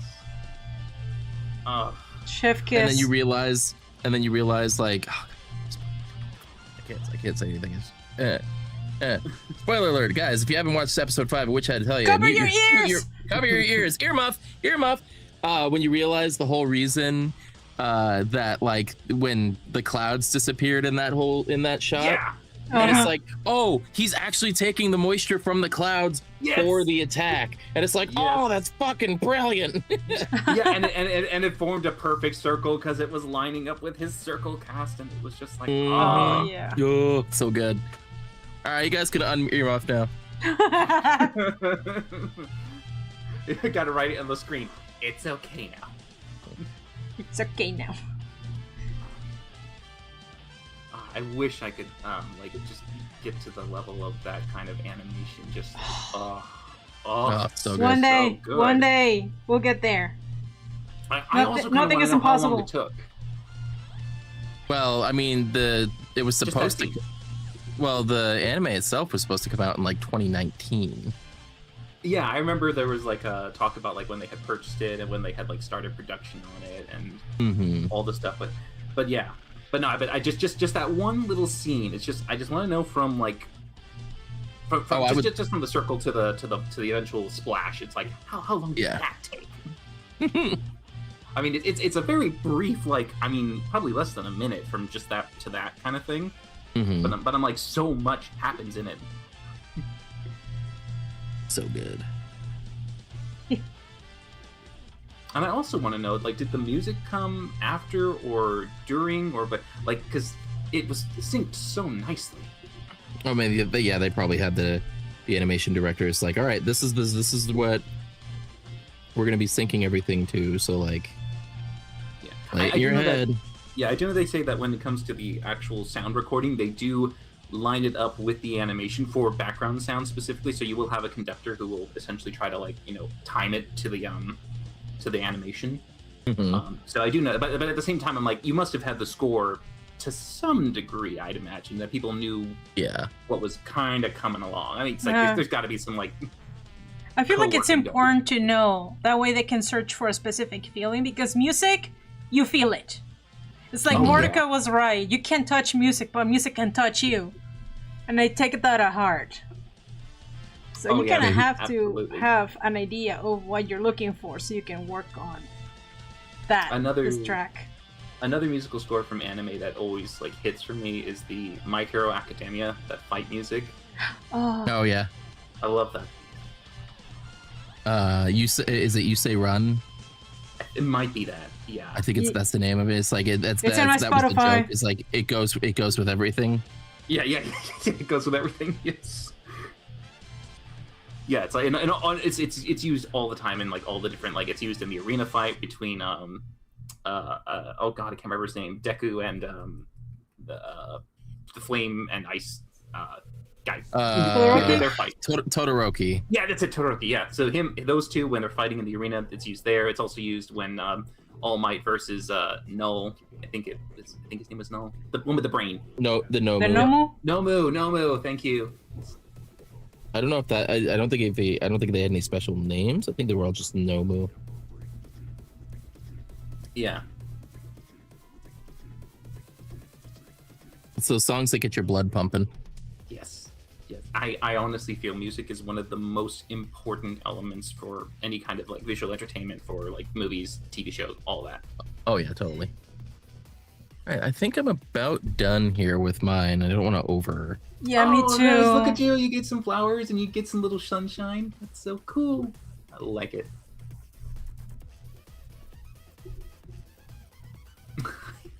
I just like the little yellow one in the front. He looks like he's stressed out, and I feel it. Yeah, it's like he's literally just like just.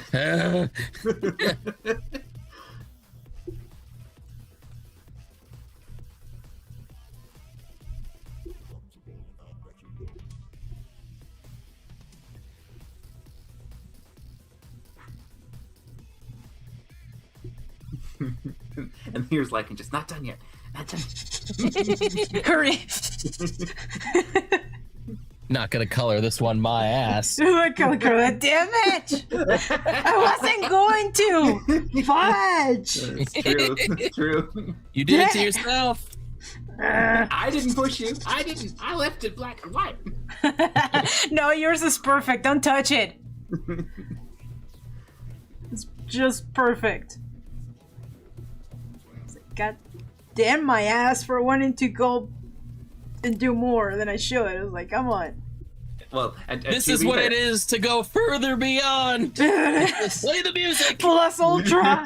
There you go. Yes, that's it. Go Plus Ultra. My ass. Damn it. Oh. That should literally be like a little meme or a short or something like that, where it's a person who's just like, I'm done, and then someone plays the music in the background. No! Damn it! Ultra. For real, yes. I feel like we all should do that. Something like that. Something related. Like try to draw our little selves, or like, and that's it. We're like, we're not gonna do more. And then that track plays and we're like, damn it! Go Plus Ultra! The little id in your brain that's just like, we could do more. We could do more. Well, it's also that meme of it's not My Hero Academia, but it's Demon Slayer. When it's all right, I think I'm done, and then you got the Tanjiro inhaling. Yeah. Yes. Just screaming. Yes. Yeah, that was everywhere. The freaking meme was everywhere. Deep breath and.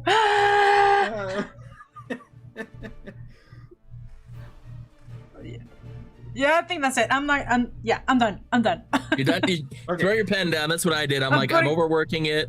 Yeah. I could probably put some shine on the character, on the some extra shine there, but I'm done. I think it's fine the way it is. Yeah, just that's it. I'm not doing anymore. It's 4 in the afternoon. Damn it! I need to finish the video.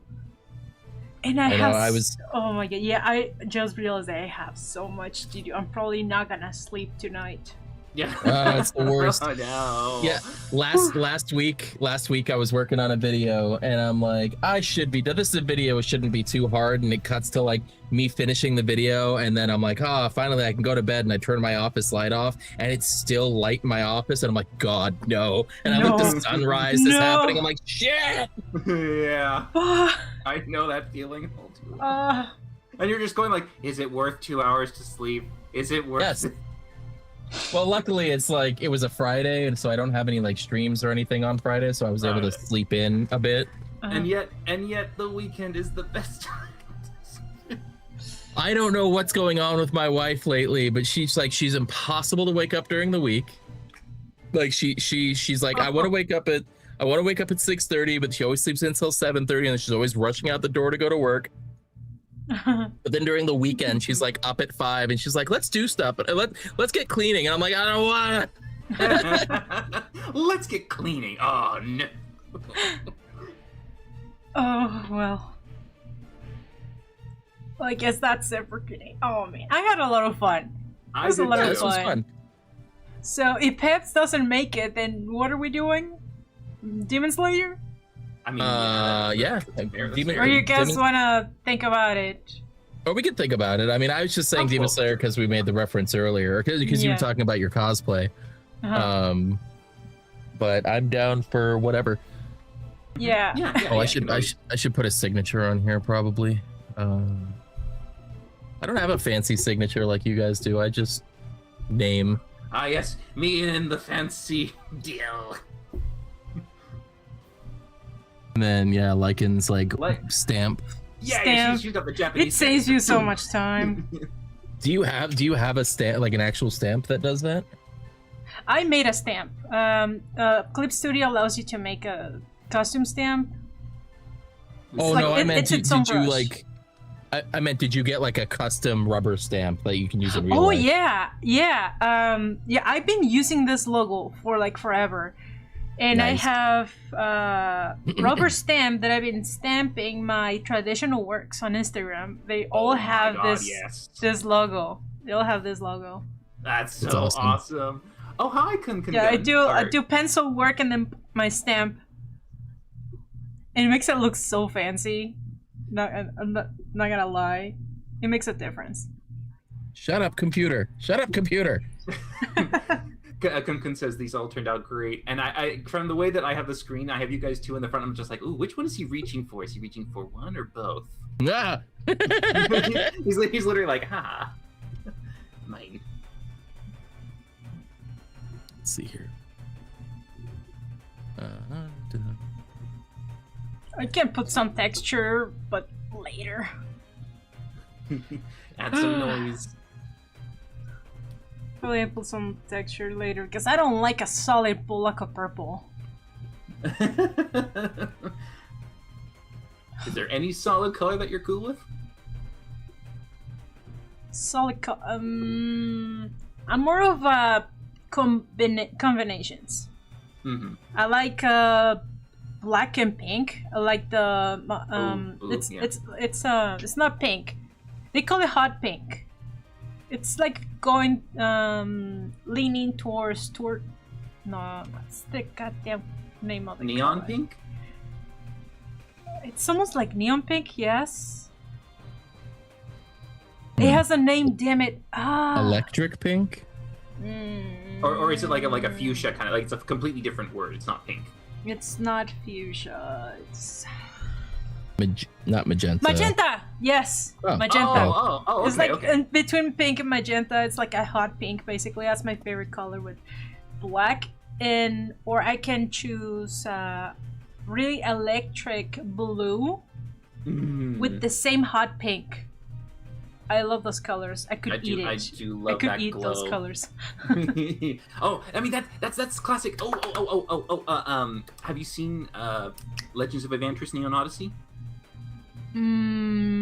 Oh yeah, the the music video that they have. Yeah. I love the colors. Yeah, I was gonna say, it's like those colors are gonna be right up your alley. Yes, I love those colors. I actually them. haven't seen it yet. Is it good? Oh, it's good. It's really Yeah. Everything about them is bright and neon, but it is. They all got together. It's not like a unicorn puke kind of. Yeah. It's not like unicorn puke, basically. No, they're all harmonized. They muted out a bit. Yeah, like and the dark buildings and other things in the environment add to kind of like frame the colors. Oh, have you seen or heard about Dorohedoro? I love Dorohedoro. Sorry, it's so good. Have you seen the backgrounds? I love it. Everything about it. It's basically you could say it's more like if watching that show, it feels like a fever dream. Kind of, yeah. The manga. I don't know how far the show has gone. I have not seen the second season yet. But as someone who has read the manga, the fever dream has not even started yet. Like it gets weird. And like the author also has another series coming out because Dorohedoro the manga is finished, so he has a new one coming out called Die Dark. Hot Magenta, yeah.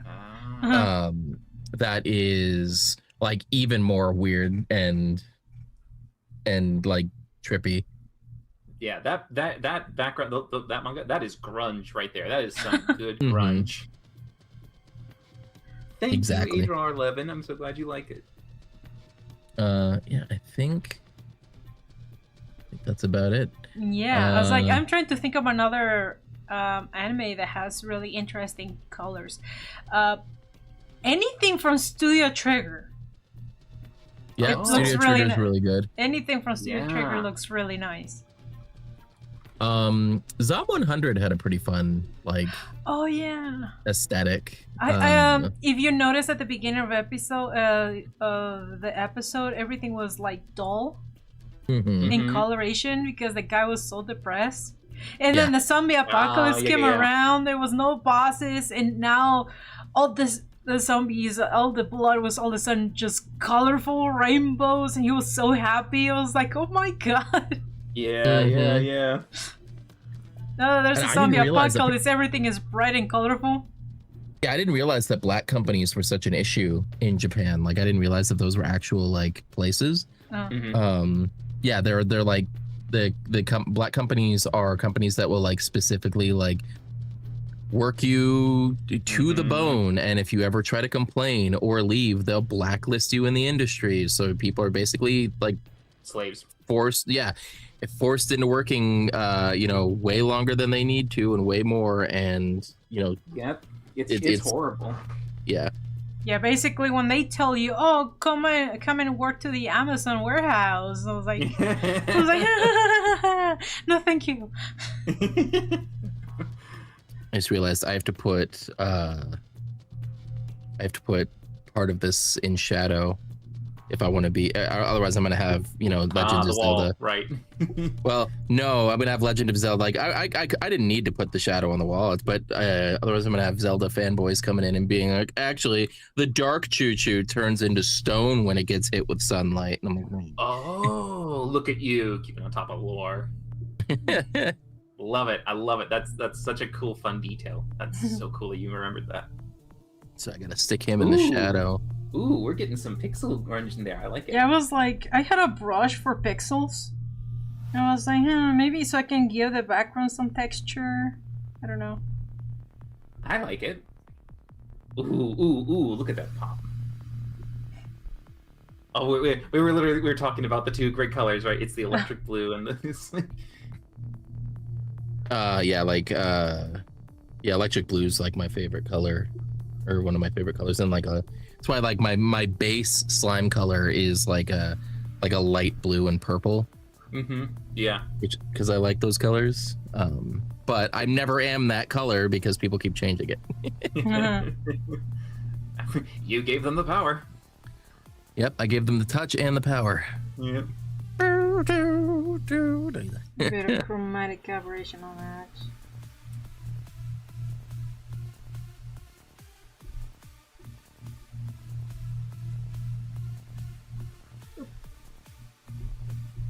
I mean, I still love Witch Hat Atelier anime colors. I think their color schemes are great. They're kind of like a slightly muted color. I'm just trying to go through all the ones that I can remember that like hit me. Like that I was like, ooh, look at you, your style.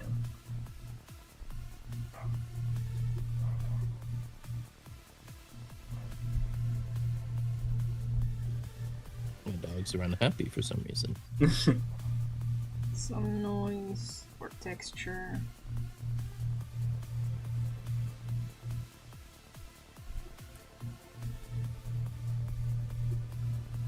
Overlay. So it's not flat.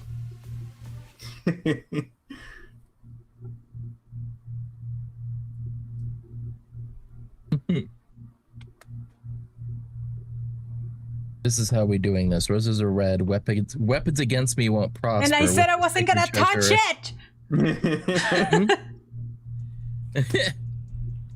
I wasn't gonna say anything. I hate myself.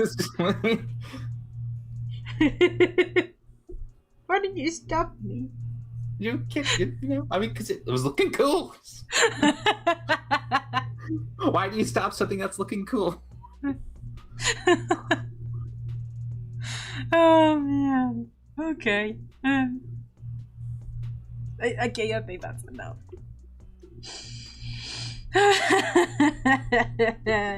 Oh, nice, good. Yeah, lighten the ink, the logo. Yes. Looking good. I like how you both like. After I was just watching you guys and just now looking back, it's like you added a little bit more, and I'm like, yep, those are good. I liked the little extra. The wall and the shadow and now the background and the glow. It's like, yeah, that made it better.